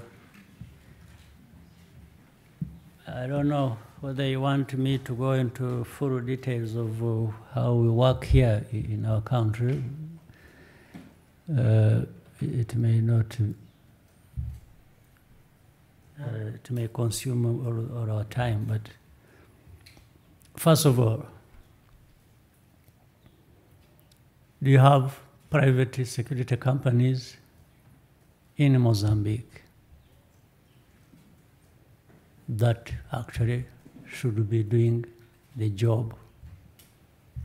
Whatever security company that was hired in Mozambique would be doing, and then these people came and took the job away from them. That's number one. In fact, you could also ask the similar question. You would say, what are your troops doing in our country since we have an army in Mozambique? You could easily ask that. You could easily say, why are you in Mozambique? We have the police, we have the army as well in Mozambique. If we hadn't been asked to come, or if we had nothing to do there except maybe create problems for Mozambique, we should have not have been there at all. But we are there. And we are there working with the institutions in Mozambique to solve a problem that through bilateral arrangement we arrived at. So with this security company, therefore, I guess I don't have many details. There are people who get involved with this. They are hired to do a job that the army or the police, both of Rwanda or Mozambique, working together, are not going to do. Not because they are not able to do, but because maybe there is already a big task ahead of them. There are things they are dealing with that they would rather leave this part to private institutions to deal with. So that's how a private company, irrespective of where it belongs, would be in Mozambique to do that. And in fact, I don't know who hired them. They can be hired by government or invited by government to do that. Like the police and the army were invited to do work there. Or they could be hired or invited by private entities in Mozambique. For example, you in that part of Cabo Delgado, you are aware there are so many investments going on. So companies making those investments, huge investments, are free, I guess, should be free to invite whichever company to work with them or for them in a way of business to do that work. Well, I'm sure you are aware. Let me remind you, I heard at the beginning, when our forces had just arrived, they learned there were so many security companies, I don't know how many, that were working there from South Africa. You are aware of that? Yes. So it's not even a strange thing, it's not a new thing. There are companies working from South Africa, maybe from other countries in Southern Africa. And maybe they are still there, actually, those other companies as well. So I'm explaining this, therefore, in such a way that this is the manner in which they happen to be there. But I'm also trying to say it's not a strange thing that should bother anyone, as long as it is by invitation, by whoever, and by there is a task to do, and maybe they are doing it. Later on, if we find they are not up to the task or they are not doing a good job, I think you have a right to say, what are these people doing here when they are just wasting time? It's like I'm surprised you don't find people, when we were talking about Eastern Congo area, there have been no complaints about MONUSCO being there for 22 years, spending over $35 billion US and doing nothing. People are comfortable sitting with them there. So you see how this world is strange. So please, if anybody, any company or entity is from Rwanda and is there in your country doing nothing or wasting your time, please let me know. I need you to complain, and I need to give me facts, and we deal with it. So that's how the first question is to be answered. Then prosecution of people. I think you talked of people who died in Mozambique as well.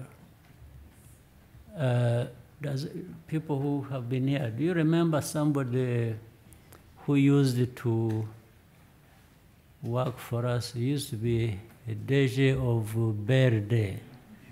What was his name? Tratins. Tratins had he worked here. He had actually come from Angola. He had lived there for many years and so on. You are aware he was, you remember he was killed. That was long ago. He was killed in Mozambique. We have asked people who know what could have happened. We asked from, we had a story that he had actually been killed by those Rwandans who had been living there. He found there, or I don't know who found who there, because he was there for a long time. He came here, worked, and then he decided to go back on his own, because I think he was associated with one of the universities. He was supposed to be somebody in the university. So he was killed. The story we had from our intelligence people was that he was killed by those people. And then 2 other people died after for being said to be associated with the government of Rwanda. And then, I'm still coming. The ones you are talking about are different. The ones I'm talking about are different. So there are those who were actually associated, who were killed because they were saying they were associated with Rwanda. 2 others on top of Turatsians.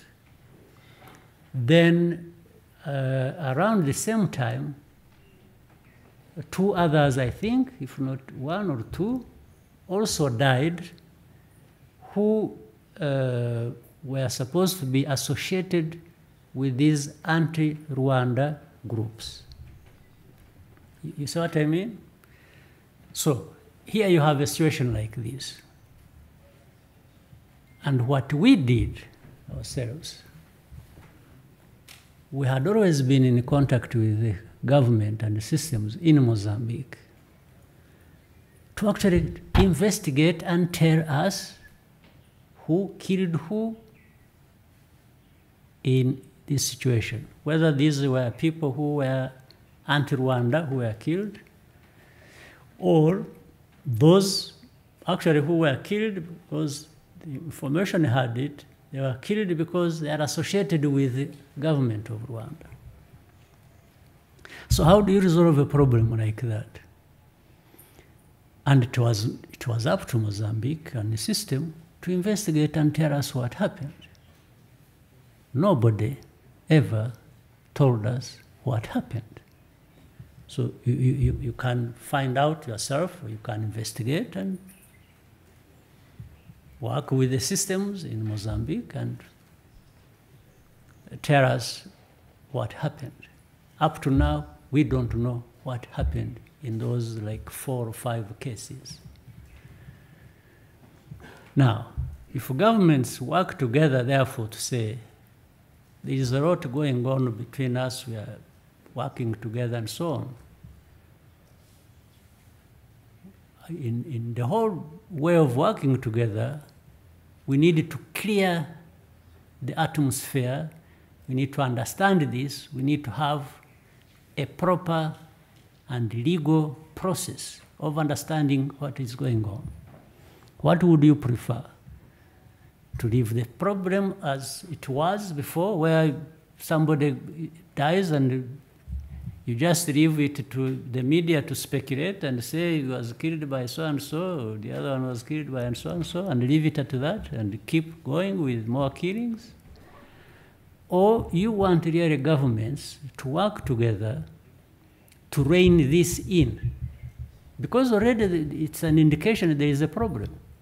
You already have a problem. If you are having people in one country said to be anti another country, and then you have others in the same country said to be anti the other country, what do?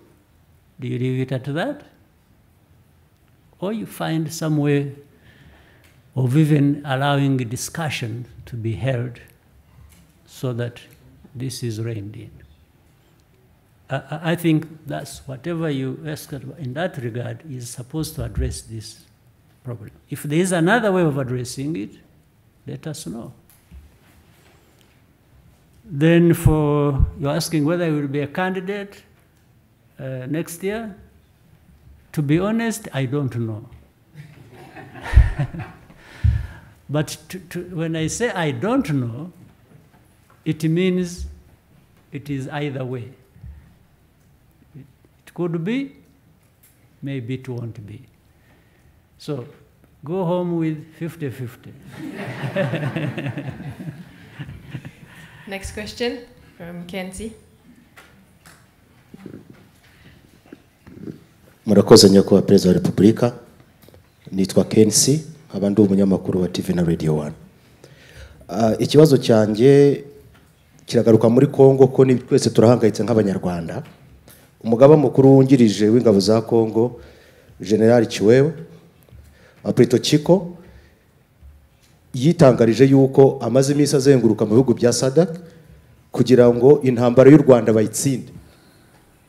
Kandi wumvise n'amagambo amaze iminsi avuga y'abari perezida nubwo babifashe nk'aho ari imikino, yivugiye ku giti cye yuko ari wowe kibazo cy'umutekano muri Afurika.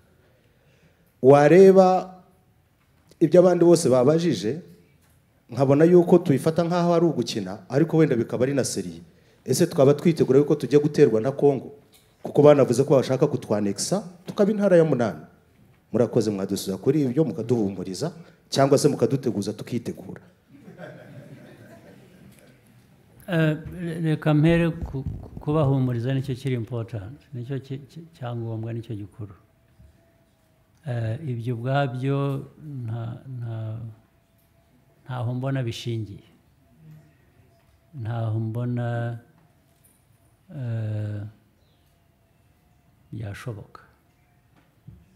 So nushaka uryame usinzire wicuye wiyongere, ibyo ntabwo ari ikibazo.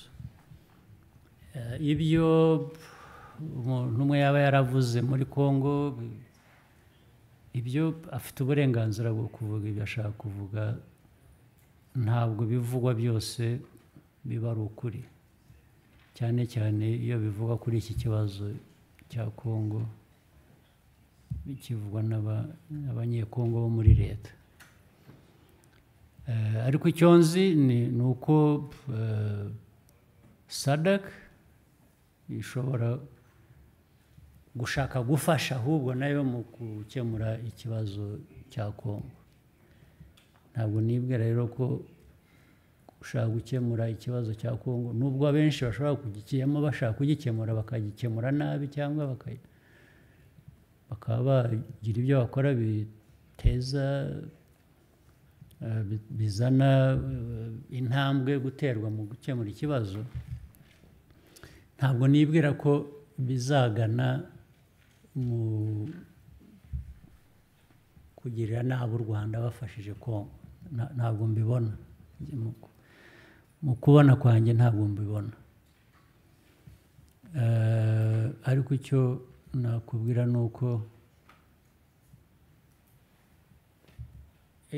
nka bya bindi iyo udashaka intambara urayitegura.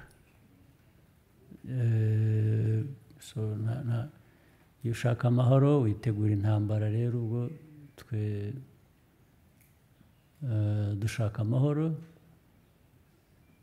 ibyo kwitegura twiteguye kera.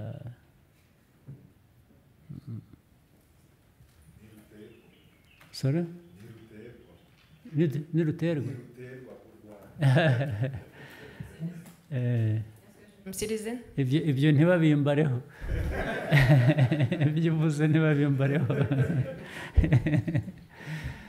Excellency, my name is Wahiga Mwaura from Citizen TV in Nairobi, Kenya. 2 quick questions for you. The first one is on the challenges in the DRC. What is your advice today or your message to those overseeing the Nairobi-led peace process, former President Uhuru Kenyatta and of course the host President William Ruto? What's your message to them in terms of what needs to be done to make sure that peace process actually works? That's my first question. My second question to you is, with a presidential election looming, and you've had questions on the same in regards to that. Now, Rwanda has done very well in ticking the right development metrics, healthcare, access to finances for the people, technology, and so much more. And the ratings are not just by local institutions, but international institutions as well. But there's one metric that Rwanda continuously scores low in, and that is on human rights, political freedom, and press freedom as well. Your Excellency, with that election in mind, does it concern you that until today your country still suffers a contradiction of very good rankings by international agencies on one end, but very poor rankings on the human rights front on the other? Does it concern you? And if it does, what are you doing about it? Thank you. Yeah. Starting with that last one, is there really a situation where you have one and not the other? And what would be the meaning? Because on one hand, on all human indexes, you are scoring fine. What does that mean? Human, it's already human. You are giving people more health, you are giving people more food, they are not starving, you are giving them security, you are giving... And it's not, by the way, this is it, it's not dishing it out to them. They are part of it. These things happen because they are involved, they are part of it. There is security because they are part of it. There is this production and this because they are part of it. It can't be by a leader or leaders and then minus the people. Then you don't get there. Everything you mentioned is about accountability, fight corruption. Well, sometimes people associate corruption with freedom. You're even free to be corrupt. You are free to steal. You are free to... Now here we are saying, no. You're not free. You are accountable, especially when it comes to leaders. When you are holding resources in your hands for the people, and the only reason you have resources in your hands, this is not your money. It is the money from the people and for the people. So if you steal it and do nothing for them, the courts will take care of you. We insist on that. And of course, because of that, by the way, we have produced so many people who are sort of disgruntled, and the number of them, some have been even escaping the country and going abroad. And somebody has a file here in court for stealing everything that was meant for the people he was leading. And then they go to London, meets the media, and it is everywhere in the Guardian and everything. Oh, this person is being persecuted by Kagame regime. This is the common thing. But this man is just a thief, absolute thief. So, in other words, some of these things, the way they have happened, and that is the narrative you are referring to, there is a narrative of progress on one hand, which I said, it can't happen simply. You will tell me where you know it has happened. But things are moving so well for people and by these people, but then there is everything lacking in the system about their freedom, about their human rights. I just don't understand. The good thing about all this nonsense being said, unfortunately, it's not like mathematics. You add up things, you multiply, you do this, and there is unexpected, what you get out if you get it right. It's what it is. But here, you add up things, and then you end up with some result that is dependent, that is subjective, that is dependent on the judgment of a journalist or a human rights person or somebody, even when the things don't add up. So, in fact, we have had, by the way, a lot of discussions with these institutions, with the countries where these people are based. And we have a list of people. And what makes it simple and clear, that's, for example, what I've just said, people who have gone after committing crimes here, including those who killed people here, by the way. They go there, they play a political card, a freedoms, a democracy card. And they say, no, you see, I am here, I'm seeking asylum. And they say, because they are being persecuted. You are a murderer who killed people here, and then you are being persecuted? How? And we show it to these people who make such a noise. We say, okay, you relate to these things. This person, this is the file that was worked on, completed. It is waiting for prosecution. And the person is here, he told you lies that he escaped, from the police. They were looking for him. They were going to kill him because he said something, or because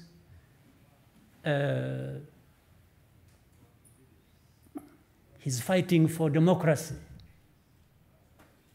So how do you marry these two things? How do you explain it?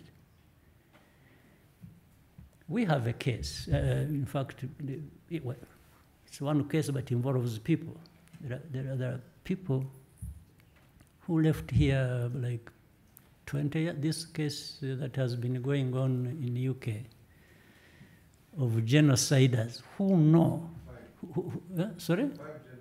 Yes, who are known, well known. The victims are here. The people whose families were killed by these guys are here. Everybody knows the story. But these guys have been in the UK protected, and they went into politics and started talking about how, this Tutsi government, they are calling people, telling people to shut up, they do this. This case has been going on for 15 years. And we asked the government. We said, okay. They first said, we can't send you these cases because we requested. We said, you give us these people, we go and prosecute them in the court of law. And they said, no, we can't give them to you. We are not sure about your courts, your judiciary, and so on and so forth. We said, okay, you have right to have doubts about us. Let us give you the files, and you try these guys in your courts. And they can't do that either. So you have there are many cases like this. And we tell these people, what do you want us to do? What we are saying is that these people have cases to answer. I'm now away from that case. There are others elsewhere.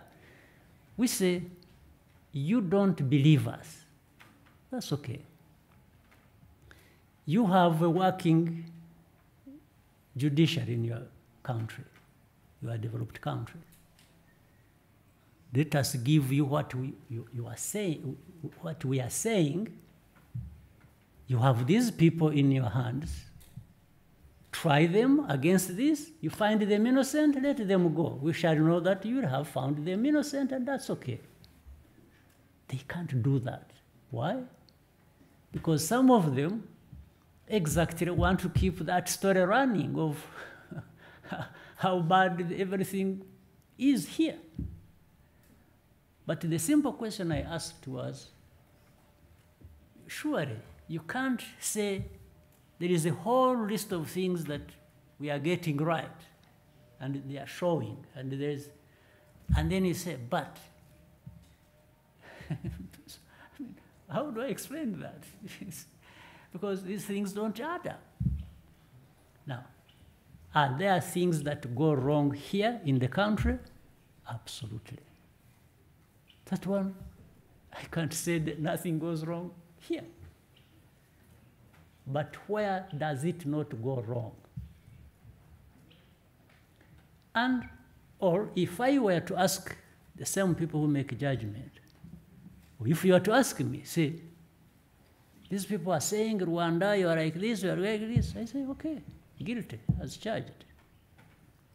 Do you want me to show you what is worse these same people are accusing me are doing? That does not happen because of where I started from earlier. There are, it's like, do as I say,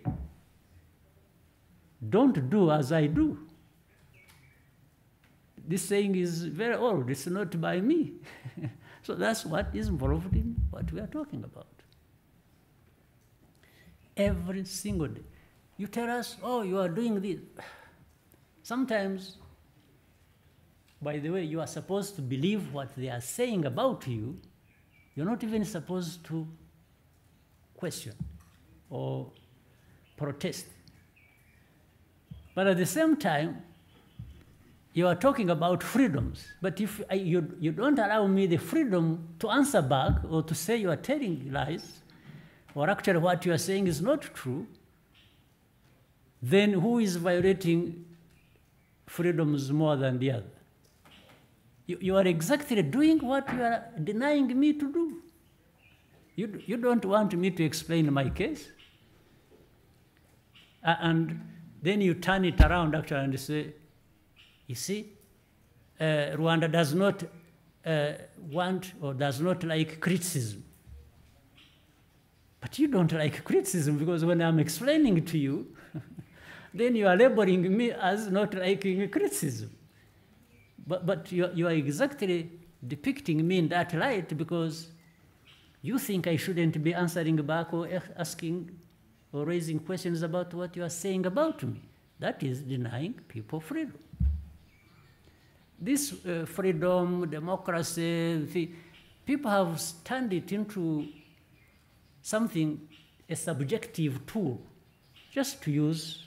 You know, if you have a voice, you have media, you have power, you have money, then you are controlling this. Everybody else is supposed to accept what you are saying there and what you are saying they are doing, whether it is right or wrong, whether it is true or not. This is the problem. I'm glad you actually raised this question because it's been there for many years. It is still there as we speak.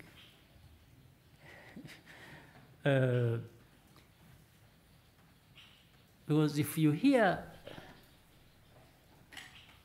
some people, it's not all of them. I think many understand. What they say about Rwanda, they think this is the worst country you have on earth. But then sometimes, when in another circumstance, they are telling a good story about Rwanda. I say, oh, Rwanda thinks, oh, is this. So how do these two contradict? In fact, the contradiction is more in that than what you stated earlier. The contradiction is, how do you say this on this side, so much is wrong and bad, but on the other, there is so much that is good that is happening. So, but these things that are good are happening by who? It is the same people you are saying I mean, somebody is not hungry, a family is not hungry, they are able to send children to school to study, then they have security, nobody tampers with them. But you say, except they lack the freedom. Which freedom? Freedom. Somebody is already having freedom to live, you know, to be there. You saw the Rwandans live now on average up to 60 something close to it. Why would the country invest in that only to deny the same person? Does it really make sense? Does it add up?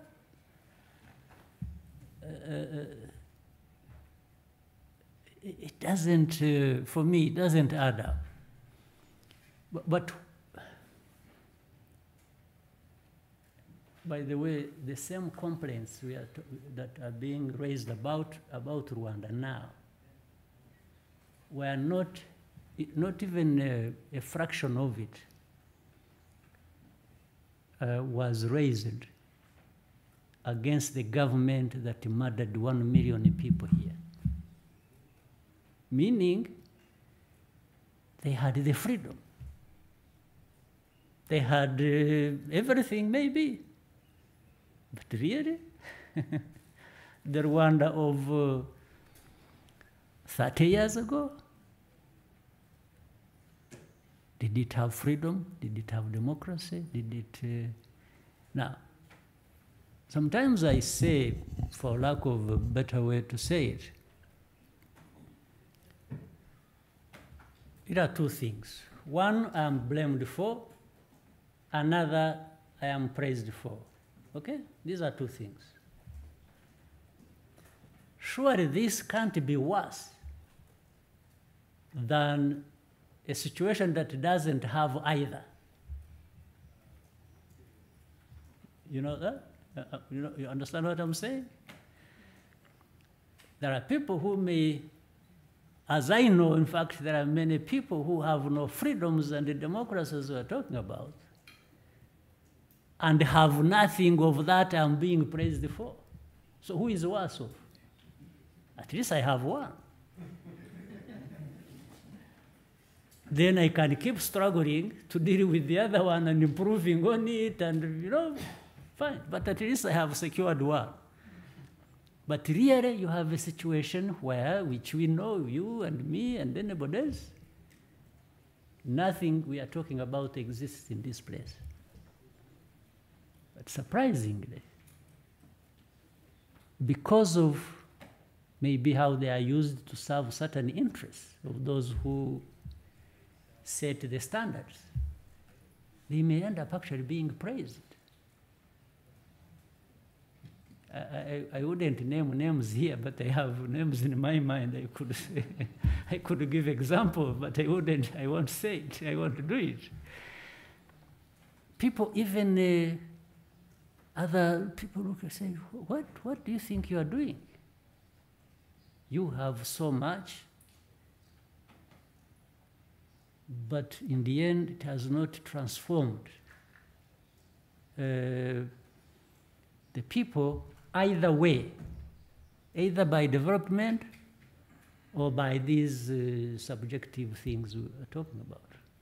But yet, the resources are incredible. But those ones, nobody will talk about them, because the same people who set these standards and define us are in between getting, helping themselves with these resources. This is how the world seems to operate as I understand it. You had asked another. The message to the conveners of the Nairobi peace process? Oh, sure. That's the one I was missing. We have had many conversations, including the conveners of the peace process, whether it is in Kenya or even in other places. People cannot afford just to do politics with anything, or even do diplomacy. You don't want to hurt somebody's feelings by telling them something they ought to do, but that they don't want to do. So if you are a convener of this process, you can afford even to be disliked. You must be prepared for that, meaning you should be prepared to tell somebody what they don't want to hear, but that is right to do. And that will actually maybe lead to improvement in the situation or help solving the problem. That's one big message. And so the part of that is we have to be practical. We have to do, for example, when we are talking about considering the root causes of any problem we are dealing with, it's indispensable. You can't solve the problem otherwise. You can't avoid the root causes. Otherwise, how will you solve the problem? I think, but so far, in my view, I have no complaint as to regards the people who are trying to help in this problem, be it Kenya or the Rwanda process. I think some truth has been coming out the right way. The main problem now is how do we move to another stage so that we are not talking about the right things and move to doing practically, and that's where we were with say the Nairobi process, when the East African Community Regional Force was being created. It was actually one to go in, help, have ceasefire, bringing the armed groups, the warring sides, to say, what are you fighting for? Let's listen to your grievance and address that. But when it came to that, it's the country that was being helped that has made it impossible. And the reason is simple, why how they are making it impossible. All along, for them, they have completely different interpretation of what needs to be done. For them, it was like this force, or whichever force that is supposed to be there, is supposed to help us, and then a lot of definitions about sovereignty. We are a sovereign this, we are a sovereign that. So you will come work with us to help us fight our enemies. They call their own people their enemies. So that was a terrible misconception that has created problems. So the East African Community Regional Force, according to DRC, is supposed to come help them fight M23, the other armed groups, and then what, to what end? No, the issue is not, is actually, a lot of fighting has happened. We don't need more fighting. We need less. So if you want people to help you to fight, no, we need people to help you to actually stop fighting and then move to a political solution. So I think the message has been clear. We will discuss this with those responsible. They understand it. They have tried whatever they can. But I think helping people is also sometimes is difficult. You may help somebody who doesn't need your help or who thinks you can only help them in a completely different way that doesn't provide the solution. And that's where people get stuck. Thank you, sir. With your permission, we may take 3 more before we end. We start with Ghana.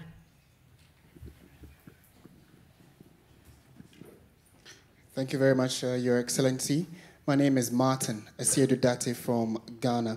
My question would come on the back of the fact that Ghana currently is going to the IMF or is seeking IMF bailout. It looks as though post the COVID and Russian-Ukraine war, a number of countries and economies have suffered. But steadily, it looks as though Rwanda has had a steady rise and has not gone back for that kind of assistance. In your estimation, what can other African countries do in line with the continental free trade area, which is a concept many are working towards, to ensure that we have enough resources to help ourselves so we do not keep running to these Bretton Woods institutions? And secondly, as an Arsenal fan, knowing that Arsenal is doing well this season, yes, I'm sure. I am. Yeah. I know that you're looking forward that they win the league. With the partnership Rwanda has with Arsenal, how has that benefited the country? And with the Visit Rwanda campaign, what kind of impact are you looking at the country benefiting if Arsenal does win the league? Thank you. Now, the first one, really I want to be clear. We haven't succeeded in everything we have tried to do for ourselves. We succeed in some, fail in others, and keep trying. And I don't, sometimes I don't feel comfortable to say things as if it's a prescription for what others can do to remedy their problems. I want to start by saying that. And with Ghana, that we are close to, we have good cooperation, many things that we do with Ghana. And Ghana is a great country, has huge resources, human and other resources. So I'm sure, therefore, Ghana is capable of, based on these two, is able to do many things for itself and maybe some input from outside, like we all need support from different global institutions or partnerships with the countries or so on and so forth. But all along, not taking things for granted that, yes, we can do this and that by ourselves, just an input here and so on from others. That's exactly the point when we created the CFTA. It was to aggregate our capacities, our possibilities, our potential on the African continent, so that really proportionately people benefit, depending on what they have, on their size, on so many things. And there are things that are more or less simple and straightforward to make it, to do a CFTA work and help us. And that we start with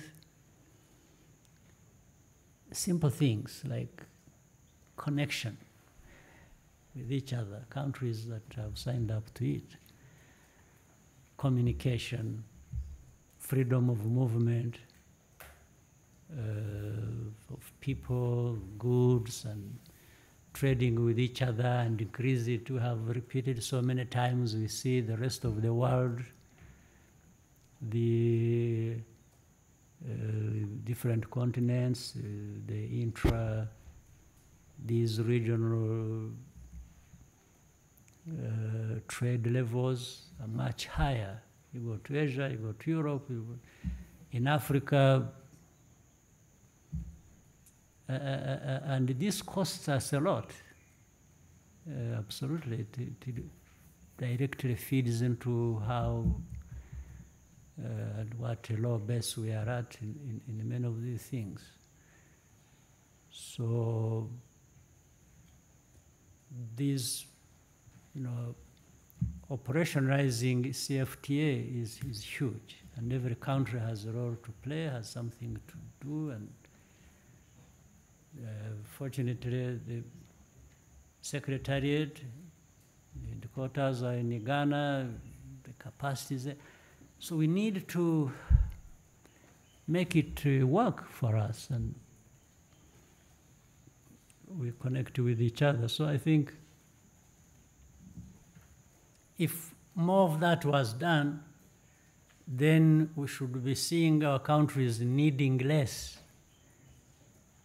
of begging and asking people to help out, to bail us out, and so on and so forth.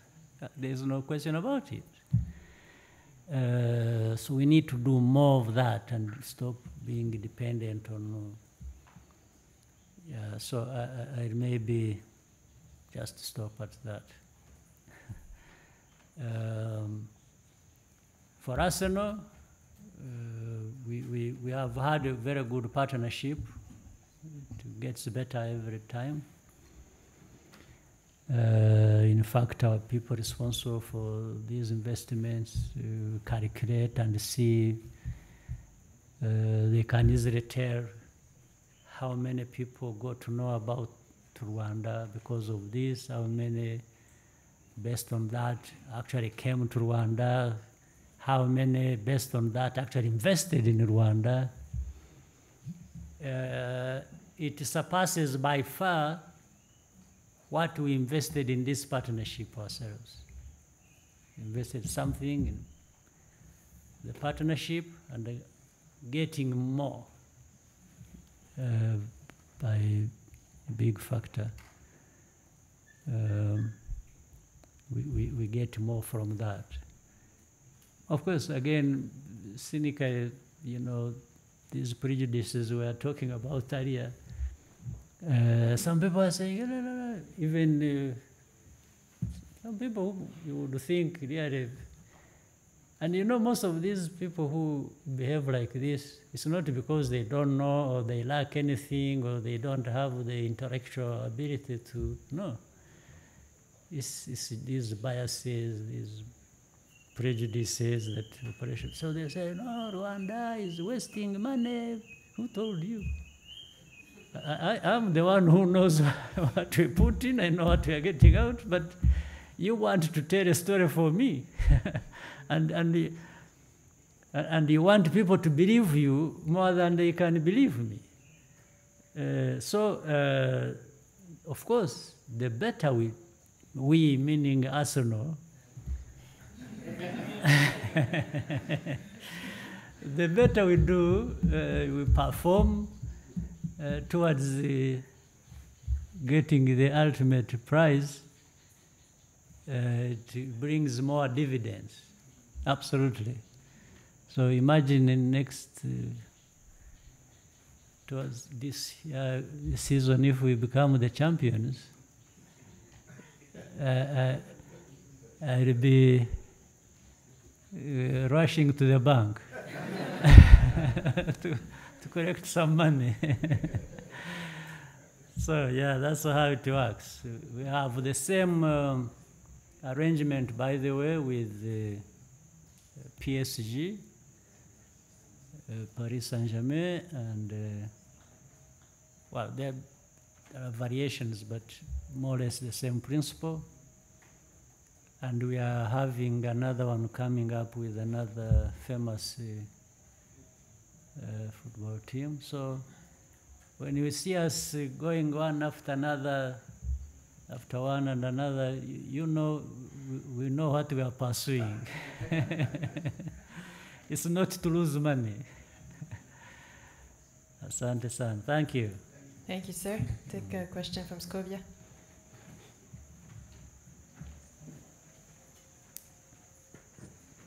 Murakoze nyakubahwa Perezida wa Repubulika, nitwa. Will you join me as a fan of Arsenal? Unfortunately, no.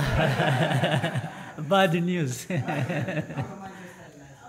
You are what? Manchester United. Okay, like one of my sons is, yeah. Murakoze nyakubahwa Perezida wa Repubulika, nitwa Scovia Mutesi, n'umwanditsi w'ikinyamakuru Mama urwa Gasabo. mfite ibibazo bibiri. Abarimu uyu munsi barashima ko bongerewe umushahara nyuma y'igihe kinini, ariko muri iki cyiciro n'abandi bakozi batandukanye ba leta harimo abakora mu bijyanye n'ubutabera, abacamanza, abanditsi n'ubushinjacyaha. Uyu munsi nabo bavuga ko bagowe no kuba umushahara ukiri muto. Abaganga nabo bahembwa make, ariko hakaba harimo n'abadahemberwa diplome bafite. Nyakubahwa rero baravuga ko Ariwe bahanze amaso nk'uko n'abarimu uyu munsi bishimira ko bongejwe umushahara. Murakoze.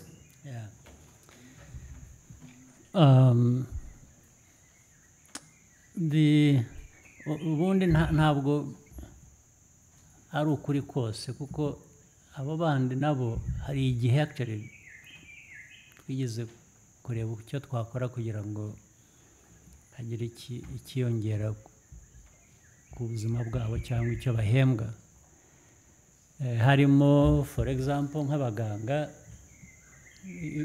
niyo umuntu ataguhaye amafaranga yongera ku mushahara, akaguha uburyo bushobora gutuma wongera icyo ushobora gutahana nyuma y'ukwezi, ni nko kuyaguha. So byarabaye mu baganga, byarabaye n'ahandi aho twagiye dushakisha uburyo icyo batahana cyangwa icyo babona cyazamuka kurusha icyo bari bafite. Ibyo rero birahari nk'ihame kuri leta gushakisha. Nanone ibintu ntabwo byahinduka umunsi umwe, ntibihindukira hamwe byose kubera amikoro. Nanjye bavuga ni icyifuzo, ariko iyo bigeze ku kuri, ku nyakuri, usanga bitabaye nk'uko umuntu yabyifuzaga, kubera aho tuvana ntabwo haduha icyo ari cyo cyose twifuza cyangwa twasezeranije. Icyo navuga rero, ibyo uvuze nibyo. Ku barimu twaragerageje, hari amaze gukorwa, ntibizagukanye. Buriya hashobora gushira amezi 6 nabo bagatangira kuvuga batari ko dukeneye ibi, ntabwo bijya birangira. Ariko icyo navuga, nibura hari icyo twakoze gifite intambwe cyabateje. Mbere y'uko twongera gusubira ku barimu, ndibwira ko tuzaba twakoze ibishoboka kugira ngo n'abandi noneho no sekiteri zindi bashobore kugira icyo babona, nk'abaganga, nk'abacamanza, abakora mu sekita ya justice. Birashoboka. Ntabwo ariko nasezeranya ngo uyu munsi bizaba byarangiye, kuko naba mbeshya. Tureba envelope uko ingana, uko imeze, aho dukwiriye kuba dushyira, ariko turabitekereza. Icyo navuga ni uko ntabwo tubitekereza kuri bamwe gusa cyangwa tubyifuriza bamwe tutabigeza ku bandi. Nabyo rero ndibwira ko bizabageraho byanze bikunze. Tuzakora ibishoboka byose. Leta muri rusange, iyo mikorere niko imeze. Ubwo tuzakomeza dushakisha aho twavana, ahashoboka, hamwe twaba tuhagaritse wenda hafite uko hameze neza, duteze imbere ahandi. Thank you, sir. We take the last question from Zambia. I thought this was the last. Sorry, it was last one. Okay, go ahead. Good evening, Your Excellency. Thank you so much. My name is Damazio Piri from Zambia National Broadcasting Corporation in Zambia. First and foremost, I would like to thank you, Your Excellency, that I found myself here in Rwanda. It's been my dream to come and see Rwanda. Was your first time? Yes, my first time, and thank you so much. My question is on the bilateral talks and agreements that you've had with your counterpart from Zambia, His Excellency, the President of Zambia, Mr. Hakainde Hichilema. Last year in April 2022, you signed some agreements. The question is, how far have you gone in terms of implementation of those agreements that you signed between Zambia and Rwanda? Thank you. To begin with, we have a very good relationship with Zambia. Rwanda and Zambia relate very well. both in history, but more so now under the current government and the leadership of President Hakainde Hichilema. It was my pleasure to visit the last time I did, and indeed a number of issues were discussed, including how we strengthen and move further our relationship in a mutually beneficial way, bringing people together and increasing economic and other useful activities between the two countries. So those agreements have been followed upon. They are in the process. People, institutions on both sides have been talking and identifying the best way to move forward and on what in terms of priorities. So what we can do is to try and accelerate that. Otherwise, I think it's on the right path. And greetings to people back home in Zambia. Thank you very much, sir. Thank you for your time and taking over 20 questions. We wish you a good evening. We did take 20? We took more than 20, sir. Yeah. Thank you.